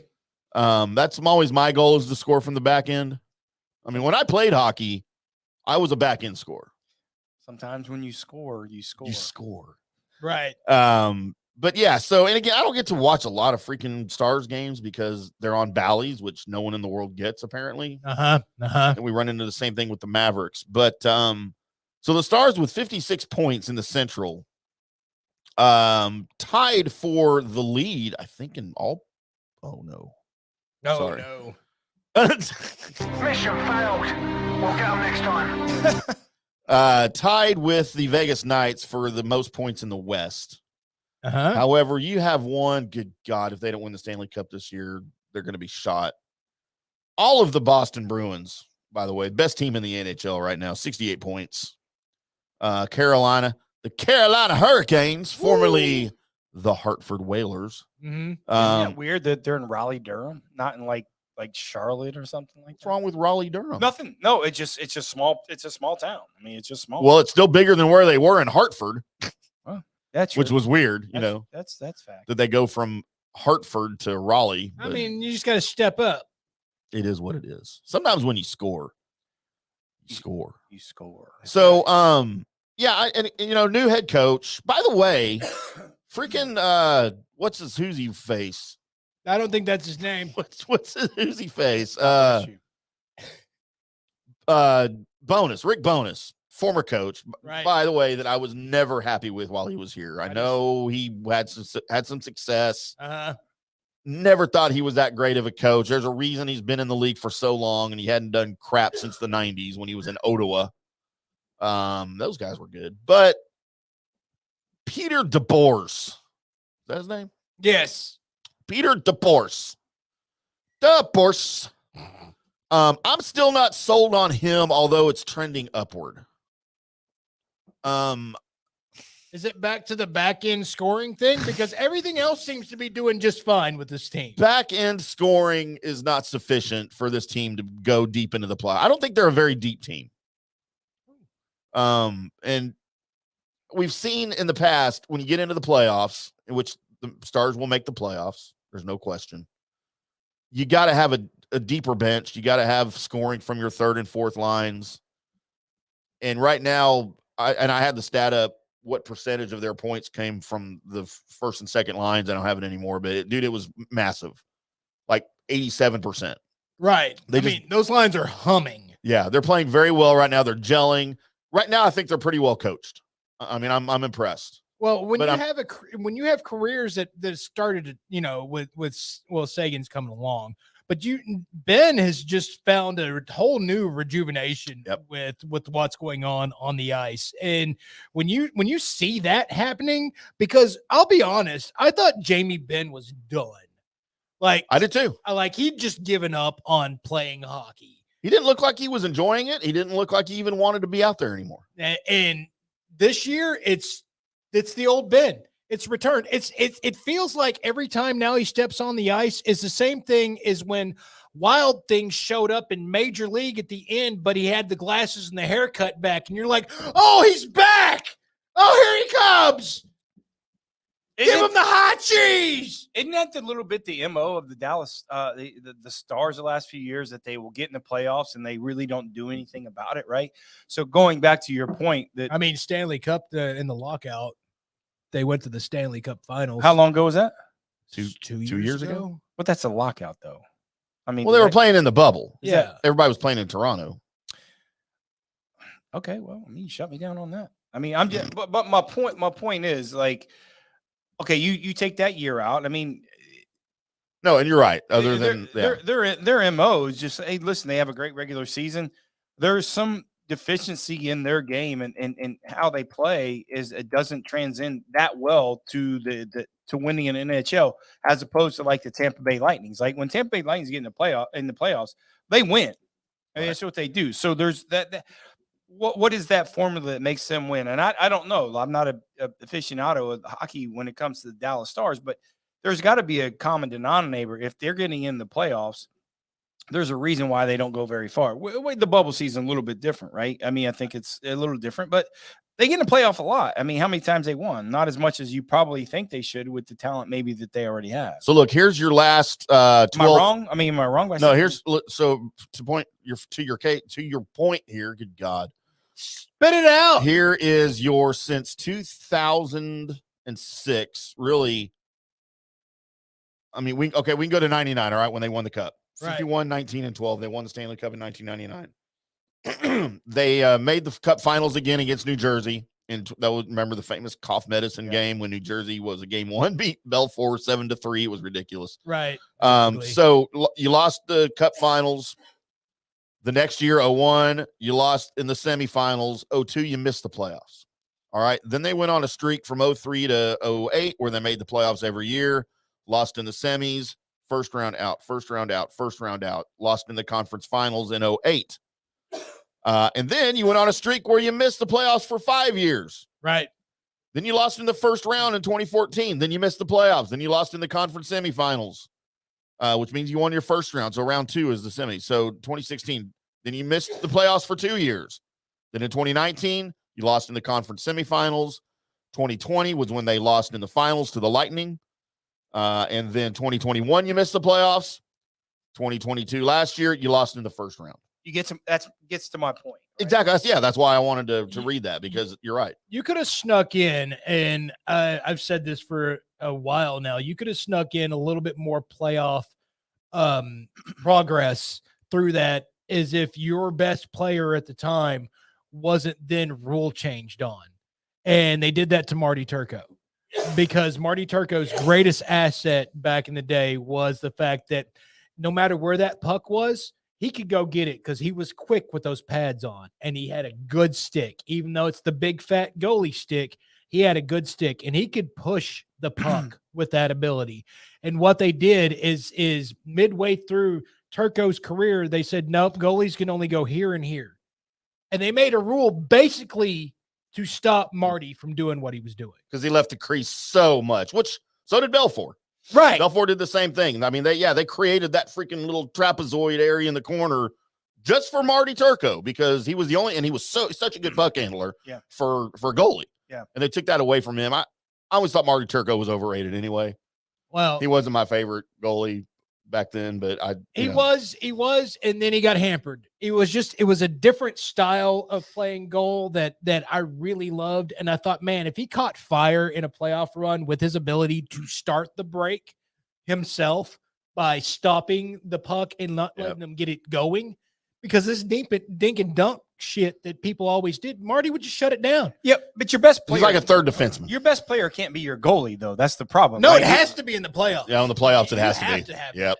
Your best. I mean, yes, he has to be your best player. But how are you going to score? Like, I mean, listen, he can defend all day long. You can still score, but your best goalie's got to be your best player. Yeah, I mean, the thing is with if you have a goalie that's on fire, and especially in the playoffs, they could send 42, 43, 45, 50, whatever shots that goalie. And if he is standing on his head and nothing gets in, guess what? Whatever that other goalie lets in, even if it's just one, that's all you win. But he was the best goalie, but they still didn't win. Like, so that didn't, I don't understand. As far as Turco, I explained that. They shut him down. Yeah.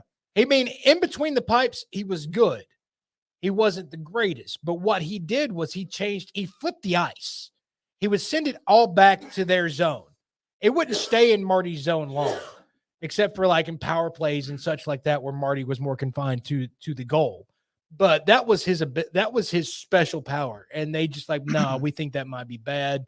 Let's stop that from happening. And so there would have been, now, as far as this team is concerned right now, I know Tim is very concerned about the back end scoring. And that's somehow always concerned about back end scoring. Somehow that's, but right now with this team, they're playing a better brand of hockey than I've seen this team play in quite a while. And this includes going to that, and that their playoff run in the bubble was because their goalie was standing on his effing head and wasn't letting anything through. You have a good goalie. You actually, his backup's not that bad. And when you start that with your stars starting to line, no pun intended, on your first two lines, and then your defensemen with those lines are actually helping with the scoring, that last line, yeah, but I think the percentages there is because your others are your first two are scoring like 6 and 7. Mm-hmm. So there's not a lot left for the other guys to gather a hold of. This Stars team actually looks really well. I know everybody's talking about how much the Bruins are awesome, because they are. They are. And unless something magical happens or are not magical and unlucky happens to them, they're probably going for that other side to go lift the cup. It's who gets to go play them. And right now, one of the teams that looks like they could be the one that marched through everything is your Dallas Stars. So good. They're rolling. They're doing really well. So that's your Dallas Stars talk right there. They're kicking ass. They're doing well. We need to have a show outing, I guess, to go see a Stars game at some point. We have those media passes, don't we? The Stars? Not to the Stars, no. Yeah, why not? I haven't applied. They don't know who we are? No, nobody knows who we are. Yeah, they do. Down on Harry Hines, I know who we are. Or I know who I am. Enough with the hooker talk, Tim. You never have too much hooker talk. Yes. We're going to do a segment on hookers next week. Oh, I think. great. All right. I think we need to do that. Sick. Yeah, nobody cares about the Mavericks right now anyway. So there's some trades that could be in the hat, but we'll wait. we don't till really have time. They come from that. So let's get into, as apparently Big Red is not joining us. Oh, shocker. I guess he forgot that we do a show on Wednesdays and we always do picks at 8:20. Yeah, but that's okay. Big Red. So I'll have to get his picks off the air, but recapping last week, boys. He's a ginger. He's a ginger. Colby and I did not have the greatest of weeks. That's all right. Your boy did, though. As Colby and I got 3 points each. We were already tied with 79 points. So we move all the way up to 82. Big Red and Johnny had a pretty good week. I mean, if you want to call 6 out of 10 good, which is better than 3 out of 10, I understand. It is. So Big Red went from 67 to 73, and Johnny didn't have a previous score, so he just got his 6 points. We'll change that. Well, you have a previous score now. Yeah. But let's introduce the segment and make it official. All right. I got some music right here.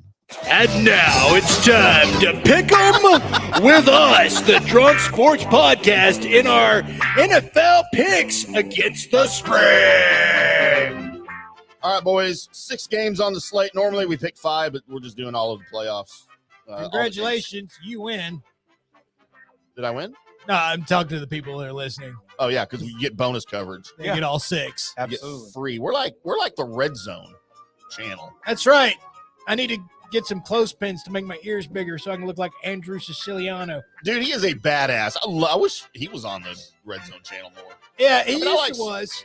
Yeah, no, I know. And I swear to God, I think I'm related to Andrew Siciliano somehow. He looks just like my dad did at that age. Like legit ears and everything. Huh. It's crazy. Cray. All right, boys. First game on the docket. The 9-8 7th seed Seahawks at the 13-4 2 seed 49ers. The San Francisco 49ers. Sure. You do that way too well. They're just favored by some points, you know, and Too just, well. just the tight ends are going to have just such a good game. Wow. Please don't ever do that again. 49ers favored by 9.5 points with a 42.5 point total. I'll go first, I guess, Colby. Okay. I mean, I've got San Francisco, and I also have the under. Right. I mean, your under's right. I think this game's going to be close. Give me the Seattles. Ooh. The You Seattle's want to pick a total? Or? What's that? You said under. Oh, you said under already? Yeah. Okay. What about you, Big John? I'm going to go with C, man. I'm going to go with Seattle in the under. Seattle and the under at San Francisco. The 10-7 5 seed Chargers at the 9-8 4 seed Jaguars. Jaguars favored in this game, which surprised me just a little bit. It's only 1.5 points. Right. With a 47.5 point total.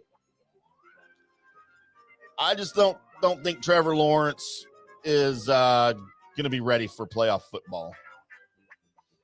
But again, it's against the Chargers, who probably aren't going to be ready for playoff football either. Right. So I'm contradicting myself as I speak, which happens frequently, by the way. But I'm taking the Chargers. I'm a potato. I'm taking my potato in the Chargers, and I'm also taking the under. Well, it looks like we're about to be in the same spot. I do like that. Wait, what's the total? 47.5. Ooh, yeah, I'm going to take the under as well. But go ahead and give me those Jacksonville Jaguars. All right. I think they win that game. Shootout game. Batman, what you got? Shootout game. Jacksonville over. Wow. Think Trevor Lawrence is a NFL quarterback yet? I think he's top 5 best quarterbacks in the NFL. God. All right. Okay, well, he's not a running back, that's for sure. Okay, so let's get this crystal. So you think you're going to get better last year with Urban Meyer, 1-year coach, and the coach before that was 1 year. He's so had an uphill battle for sure. Okay, so now you have a quarterback coach, and you see what he's done. See what he did this year. Trevor Lawrence. Well, you're looking at the 2 best quarterbacks in the next 3 years. You got one of those right. Okay. How about the Dolphins Bills?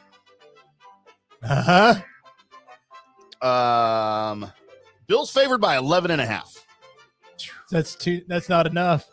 With a 43.5 point total, I've got Bills. You do have Bills. And I've got the over.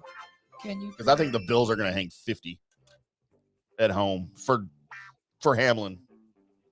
You know do it what? for Hamlin. Here's the thing. It might be over so soon that they don't ever get to that actual point total. But I am taking the Bills, but I am taking the under. You've got the Bills and the under. Wow. Mm-hmm. All right. 11 points at home versus Jacksonville. It's not Jacksonville.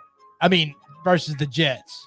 It's Dolphins. Jets. Yeah, that offense. Miami scored that. All right, Batman, who you got? I'm taking Miami in the under. Wow. It's just a lot of points. It's It's also Skylar Thompson playing quarterback. They'll run the football. The 6 seed Giants at the 3 seed Vikings. Vikings favored by 4.5 with a 48.5 point total. Boys, I've got the Giants. I think they win the game. And I've also got the over. 46.5. Yeah. 48.5. 48.5. Yeah. I have the Giants as well, but I think it's going to be right on that number. Give me the under. All right. Giants under.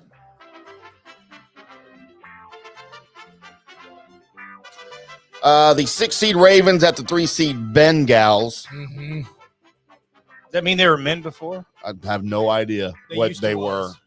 They used to was, as Colby would say. As Colby did say. I just did it. You just said it. Mm-hmm.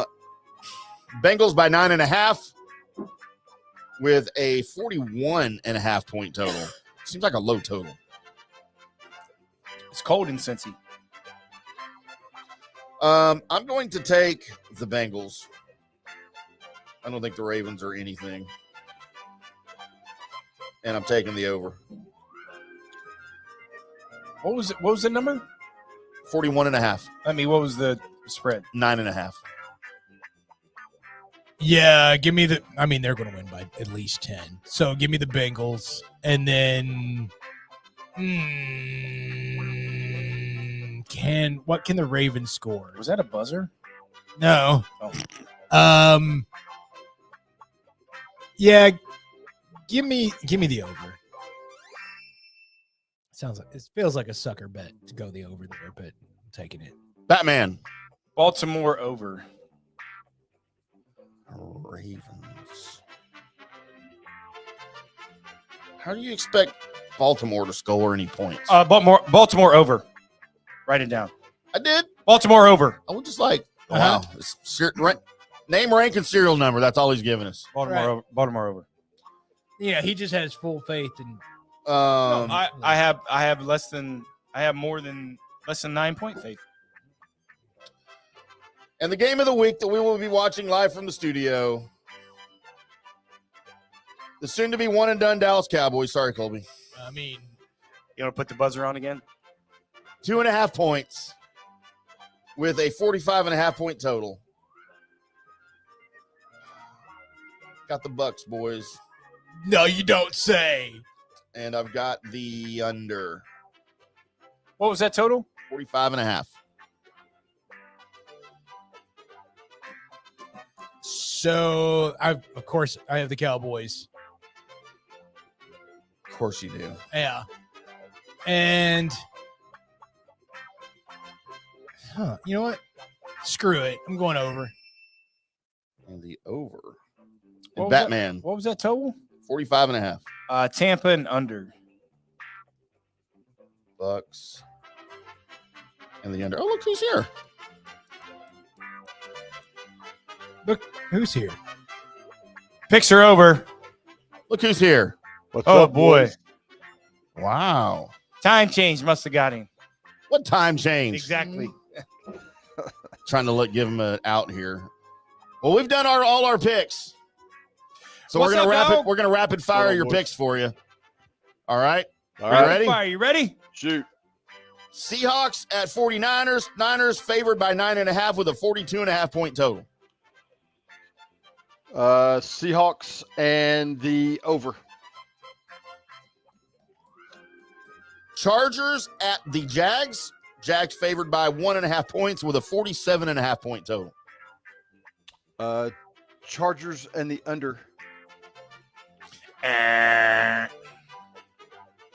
Dolphins at the Bills. Bills favored by 11.5 with a 43.5-point total.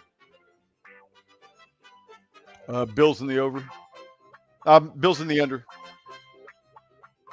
God, that's a lot of points.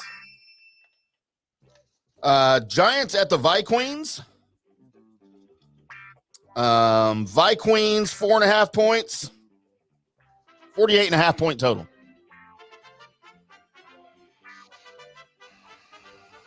Giants in the over. Giants and the over. The Ravens, don't call us the Colts. At the Bengals, don't call us the Browns. Bengals favored by 9.5 with a 41.5-point total. Cincy in the over.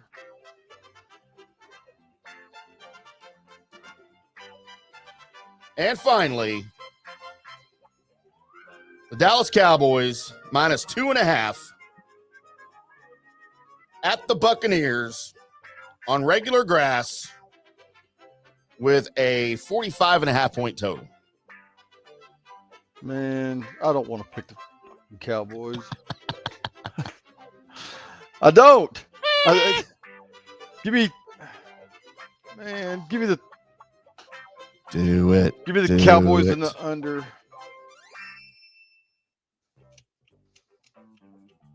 Cowboys in the under. By the way, Big Red, you had a good week last week. You had 6. You got 6. Wow. We tied last week, dog. Yeah, you and Johnny got 6. Me and Colby only got 3. So Colby and I are at 82. You're at 73, and Johnny's at, 6. I don't think Johnny's going to catch us. I like 6. So there's your picks and against the spread, boys and girls. We will recap those. Probably talk about them a little bit on Monday. More than likely. Yeah, we'll get into some of those, I'm sure, on Monday, and then we'll do the next round on Wednesday, on Wednesday's show. So yes, Big Red, there are picks next week too on Wednesday. All right. If you don't hear from me, just plan on being here. If you need help logging on, tell Stacy. Stacy ain't done nothing for the last couple of days. Just been on her back in bed. How's Heidi and Hillary? They've actually been working. They ask about me? Nope. Not even once. What? Well, I mean, probably privately they did. I mean, I understand that you can't say things on the air. That's okay. Well, Tell them I said what's up. Some things are better left unsaid. Tell those twinsies I said what's up. And then tell them I'm what's up. Yeah. All right, Big Red. We'll do it again. Appreciate you. You bet. Toodles. See you, boys. There he goes. Hold on. What What? did you say? I said Toodles. Do you accept that? What's wrong with Toodles? I've been saying that since I was like 15. He just said that whole San Francisco thing. I'm sure he can go ahead and Toodles all he wants to. San Francisco 49ers. Let's get that off air. San Francisco 49ers. No means no. That's not what she said. Sometimes maybe. She said, the more I say no, you just keep on trucking. No. Toodles is not going to be on air. Let's just. Toodles. I didn't say Toodaloo. I said Toodles. You know, I got to go out there in the next couple of weeks. I don't want that. To Monroe City? No, to like Northern California. Same thing. To Toodles. Toodles. All right, Big Red. We'll see. I'm getting in trouble here.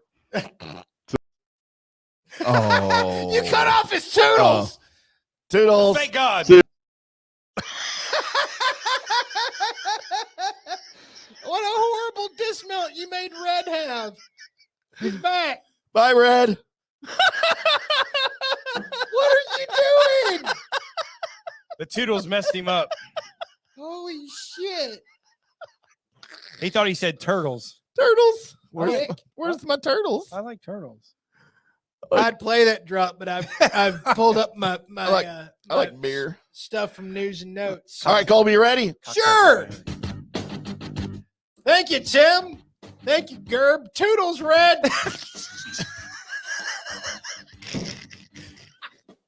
Thank you, me, for making it sound good. News and Notes is where I search the World Wide Web for the weird. Internet. And by God, I found it. Toodles. Let's get into a little bit of the hell. I don't even know what we call the wrestling podcast anymore, but I do have. Yeah, we don't really have a name for it anymore. I do have some wrestling news. I'd like to go ahead and break off for everyone to know. It happened today, and it's been flying all over the internets. I played it. Internets. As I was emphasizing it again. Internet. All right. So the WWE, once known as the WWF, the biggest thing in wrestling, the number one dog, the show above all shows. It's the dream of most pro wrestlers to make it to the WWE because of the contracts. And only now recently has the AEW been able to offer some of the wrestlers the same or close to the amount of money that they could get working for Vince McMahon's company. Vince McMahon has been, because of legal troubles and such like that, hasn't been a part of the board of directors of the WWE for quite a little bit, which has left Triple H and company in charge of the storylines and such like that that's going on with the company. He's actually put HBK, the Heartbreak Kid, Shawn Michaels in charge of what's happening on their lower levels in the NXT. And the storylines and everything seems to be moving along at a point that they're starting to garner a little bit more fandom back into that side of wrestling, because AEW had a surge for a little bit that really did start to kind of rival the steady grip that the WWE had on the wrestling showcase. Kind of a little bit harkened back to when WCW was doing its thing and doing it well. And what has happened now is that Vince McMahon has stepped back aboard to head up the board at the WWE. And upon his announcement of doing so, rumors have started to fly that the company is for sale. Let's do it. Let's buy it. So, by the way, I don't think we can afford it. I mean, look who's sitting across the table from you. Come on. It'd be close, but we'll see what the offer is. Yeah. Right. So right now, it looks like that the Saudi Arabia fund, basically for their whole country, is going to go buy the WWE. That's what they did with the golf league. Saudi Arabia. So good day, mate. It looks like the amount is somewhere in the neighborhood of $6 to $7 billion. Dollars? Oh, yeah. I was like, I got that. That sounds right. Borrow some money, John. $6 to $7 billion. Sure. For the company. And I thought it'd be more. To be honest with you, I mean, just outside looking in, I mean, it just seems like as big as that brand and as the market that they are in, that's so singular, and they're the dominant.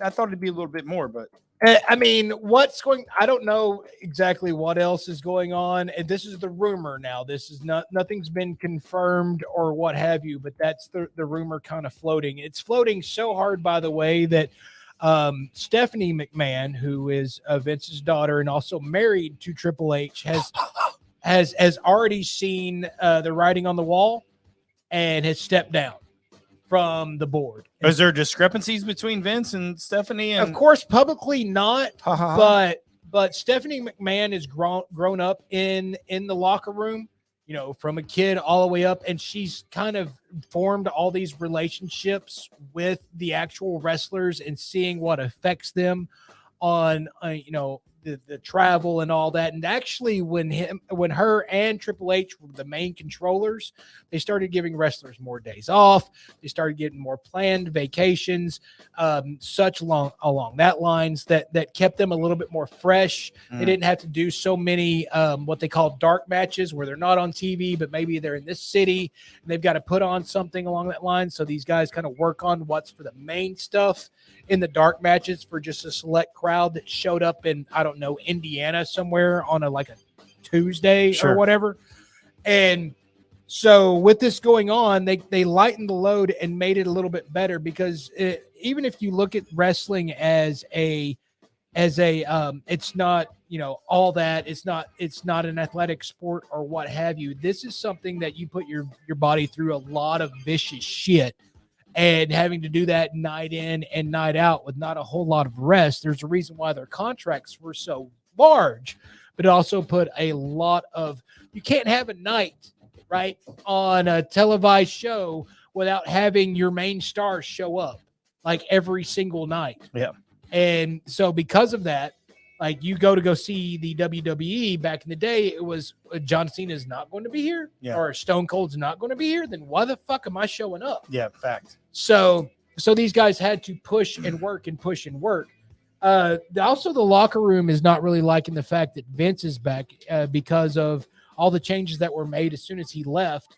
The other thing, Vince loves to push guys that he just wants to push, and he doesn't really have too big of an open mind anymore to try and, like back in the day when he said, you know what, I'm going to push this Undertaker kid that we got from WCW, and I think it's going to work. Of course it did, but he stopped pushing some of the other wrestlers that if you just give a little nudge could also get a lot of good push and have the T-shirts and everybody know who the hell they are. Yeah, sure. And he stopped doing that. So you look at that, and then the sell to Saudi Arabia. The other thing about this is that a lot of your wrestling that's going good with the WWE is their women's matches. They're back in the day, they just used to have divas matches, and they weren't really for their wrestling prowess. They were more for the fact that these girls looked good. Yeah. And now the women's division has a lot more of your ladies that, man, they can actually wrestle their butts off. Yeah, I see some of the bios. I'm not in the wrestling like you are. I see some of the bios of all these women that are coming out are like ex-college athletes and volleyballs and soccer. Right. So they have a lot of athletic ability. On top of that is they're attractive, right? Right. Yeah. So there's a blend between probably both 50-50 of being attractive, being a showman, and being athletic. And that's, I mean, to your point, yeah. I mean, I think it's getting that's actually a segment that can grow a lot with wrestling. That it is. And if you want to look at some of the other women that are coming up, and you look at the AEW, that their division of wrestlers is the women wrestlers. The storylines are crap over there, but the actual in-ring wrestling is amazing.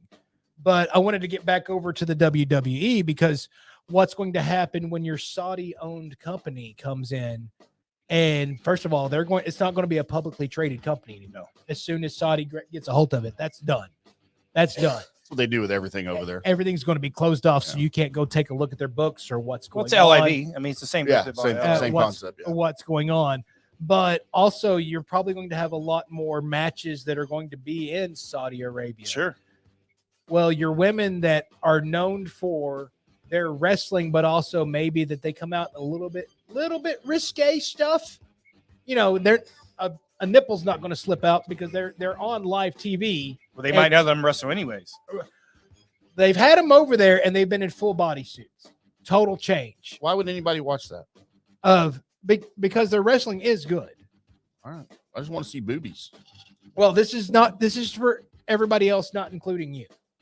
Everybody wants to see boobies. No, this is true, but also their wrestling prowess is good, and you start to actually like the characters that are in them. What the problem is though, it's harder to sell that to your age group crowd that are really into wrestling, and some of it is along the lines of Tim, and they won't be able to grow on to the next up and coming female wrestler if everybody's in full body suits. Yeah.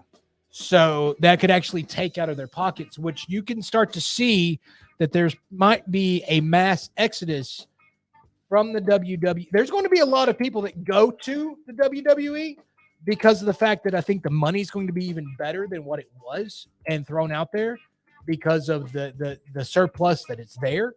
And you'll have a lot of wrestlers just going to the brand because of the money, but then you'll see a lot leave because of belief systems or, hey, that's my wife. There's a lot of wrestlers in this that are also married or engaged to each other that are working in the same company, and now they're going to go somewhere else because they're going to treat my wife bad. So you think Seth Rollins is going to stick around if his lady's getting no? You think your Street Profits are going to stick around if Bianca Belair is getting no. So this could be a big and a sad day for those fans of the WWE and for the other wrestling organizations out there. This could be something that could really step up what the competition will be, and it'll end up evening the field. They might benefit, right? On the wrestling score. Yeah. And this, if you're TBS or TNT, the guys that are behind AEW, well, congratulations to you guys, because if this actually goes through, there's going to be a lot of people on your side that may end up going over, but there's going to be a lot of well-known stars coming over to kind of dig into your storylines, poof them, make them better. And it's all going to be on the legacy that, that Triple H started when he started these storylines and bringing up these better characters. Because what they've done with some of the characters, like Kevin Owens has turned from a meh nobody into he's one of their main roster guys now. And he's also a guy that doesn't really take a whole lot of bullshit. Yeah. And that's going to be a lot of bullshit. Let's just be honest. There's going to be a lot of bullshit mixed in with that. So you might see him moving boat. Have you noticed I don't say much because every time Colby talks about wrestling and comics and all that stuff, I just get mesmerized. Are you in awe still? Just in awe. Not all like the first time he did it when we were at Tailgaters. I thought he was like magic or something. He poofed in the air when I left. Basically, is that what you smelled in here? It was Shazam. I thought he was Shazam. That's right. I get smarter and I get more intrigued about wrestling and comic books. Every time I sit here and listen to Colby, that doesn't mean I'm going to watch a wrestling match or buy a comic book, but you ever want to get in the ring? I'm so impressed. You ever want to get in the ring? I might have a little ring rust, but I can show you a few things. Well, first off, I'll pass on that. Okay. But I appreciate it. You want me to hit Tim with a chair sometime? That'd be great. All right. I can do that. That'd be great. Would be the first time. Take the green screen off first. That was expensive. All right, let's go from that to actual news and note story. We're going to Malibu, California. And where we're going is the home of Maurice Hanau. Now, Maurice, he lives across, his car is next to his home, but it's like across the Pacific Coast Highway. It's outside of his house. And he was walking outside to his car. Going to go get into it, obviously leave. Fair. And his girlfriend called him and said, hey, can you get my bag that I left inside the house and bring it where you're going? Because he was coming to meet her. Okay. Right. So he's like, all right. He goes back inside, gets his bag, and then walks back out to his car. At the exact same time, a rock slide happened and totally smashed the driver's side of his car. I'm going to go ahead and tell you now that if I am this gentleman, any other time that the girlfriend asks me to go get something, I don't matter what I'm doing. It doesn't matter what time it is. I am going to go get it right then because the last time she did it saved my life. He should probably marry her. Right. Nobody should get married. I'm just saying. I mean, saved a weird coincidence saves his life because if not, he's inside that car starting it when the rock slide happens. Well, maybe he'd have got out before that because it takes a little bit of time to go in and out, right? So he might have got out. Maybe. But here nor there, marry her. Right. I mean, that's just what I'm saying. So there you go. So anytime the old lady asks you to do something, go ahead and do it right then. Well, that's a little overboard, I think. That's a little overboard. I'm out. I'll just die. Might save your life. Right. Just saying. Let's go to New York where fun's been canceled in New York as again the years by the way, every year except for this year, and of course during the pandemic they didn't do this, but every year they have the no pants subway ride, and it's a specific. I'm in. If it's a specific train, and you show up there, and if you don't have pants on, it doesn't matter. In fact, it's actually you kind of want you to do that because it's the event organizers have actually canceled this event. The reason why they did was, I don't know, maybe sanity got a hold of them because it's a New York subway and you're going to sit on it without any pants on. I imagine how much VD you get from that. I'm just saying, I mean, something, right? We all got crabs. I mean, that happens. It sounds odd. Been there. Sounds odd. But, and also whenever they advertise this, by the way, and they show this like in news articles, because I've had this nearly every single year in news and notes at one time or another, just because people with no pants just walking around in public, I think it's funny. They always show the picture of like the nice looking lady with the nice butt and like a dude sitting to her has probably got, the nice back hamstrings and the calves or whatever's really kind of tweaked out and showing. They never show what you're going to end up seeing when you get there, right? It'll be like the time you showed up at the nude beach and all there is just wagging dong all over the place. And jelly legs. Right. I call that band name. Right. Wagging dong. Wagging dong. Yeah. I mean, anytime I've ever seen anybody that actually talked about the nude beach they were on, there's like, dude, there were so many dudes and saggy titties. And lots of pancakes. There were so many dudes and saggy titties, man. I mean, swear to God, it was bad. It's not good. So I haven't been to a nude beach, but I've been to a beach nude. Well, those are different things. You're the person that we don't want to see. Those are clearly. You already have. You would know. Yeah. Yes. He's afraid that lion was going to attack him.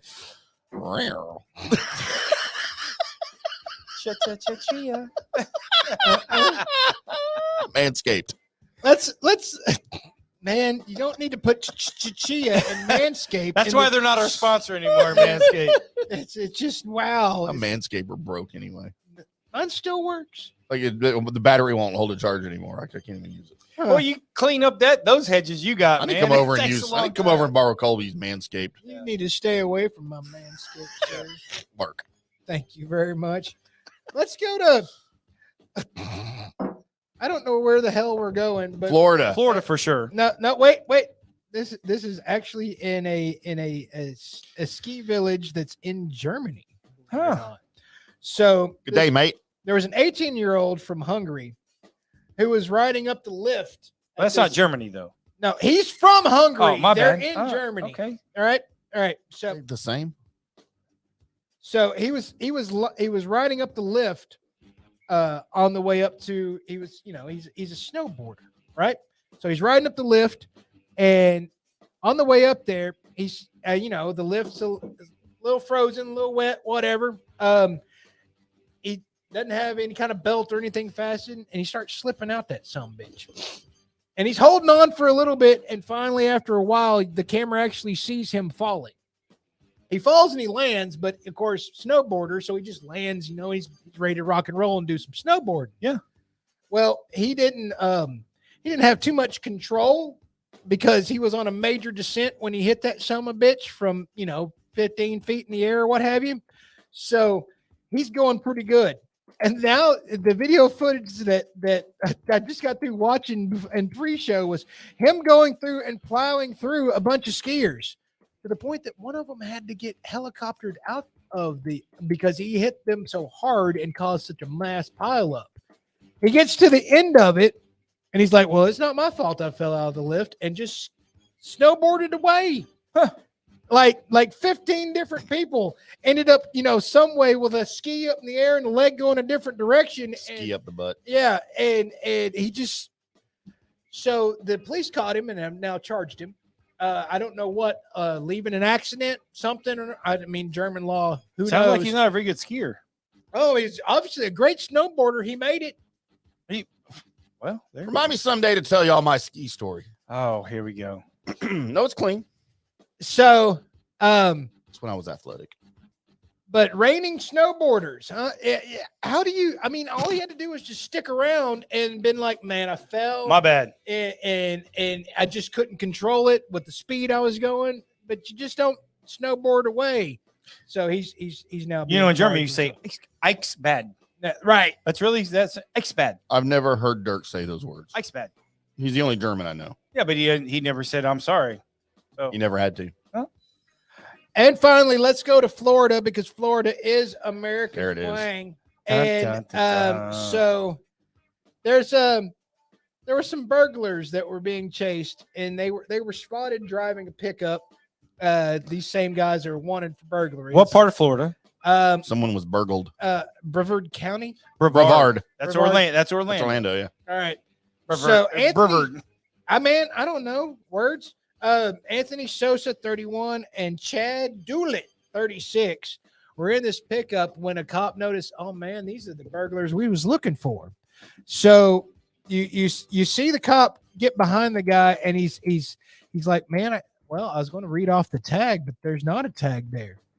It's just a cardboard, just a piece of cardboard, and written on the cardboard it said stolen. If you're going to be a couple of burglars and you decide to steal a car, and you're like, you know what? Let's not have that license plate visible so people can't, run it up and find out this is actually the stolen car from far away. But also don't write on there with a marker stolen. It's a bad idea. That's a bad idea. Orlando's tough. Disney. So they got caught, right? And also charged with their stolen vehicle. Mm-hmm. So there's that. And that's news and notes, everybody. Well done, Colby. We only had one Florida story, but we did have the awesome wrestling update, which took a lot of news and notes. Man, I'm so mesmerized right now. We had to get to it. We had to get to it. We want to thank everybody that made this one possible. Turf Life, of course, really our new best friends out of Tampa, by the way. Turf Life. It's not just a game, it's a way of life. Turf Life is the brand that salutes the consumer and industry players everywhere whose lives involve turf. Johnny, it addresses the games we play and the jobs we do. Turf Life showcases sports, businesses, education, and our enjoyment of the outdoors. Head over to TurfLife.club, become a turf head, and join the club today. Snag your window decal or other special Turf Life accessories over at TurfLife.club, and I will see you there because I'm at TurfLife.club all the time. And of course, the Highlands Performance Golf Center, North Dallas's premier golf practice facility there in North Carrollton. If you need some golf lessons, you just need to go out and hit some balls. Even if the weather's bad, they got covered in heated tees, which is great this time of year. So go check out HighlandsPGC.com and let them know that IndyCar Tim sent you, and they'll double charge you for a bucket of balls. Oh, they will. They will. I mean, it's already cheap. You can afford to be double charged. You could try to break his putt record out there. 7 under on the mini golf course. And pretty sure that's a course record. 93 you shot on the front 9. Check. We appreciate everybody tuning into us tonight, whether you're on YouTube, Twitter, Facebook, Twitch, or if you're listening to the recorded podcast later. Make sure you go to dspmediaonline.com to check out all of our great shows here on the FanStream Sports Network, part of DSP Media. We appreciate everybody. We'll do it all again Monday for the Cowboys watching party, and then again Wednesday. Please join us there. Until next time, boys and girls. Fuck off. Thank you for listening to this episode of the Drunk Sports Podcast. Join us next time for a lot more alcohol and more drunk sports talk. Until next time, here's to you. This is the funnest night ever. We're all drunk. God damn it, Griggs. Shut Shut up, Tim. We're not talking about my mother. Shots fired. Shots fired.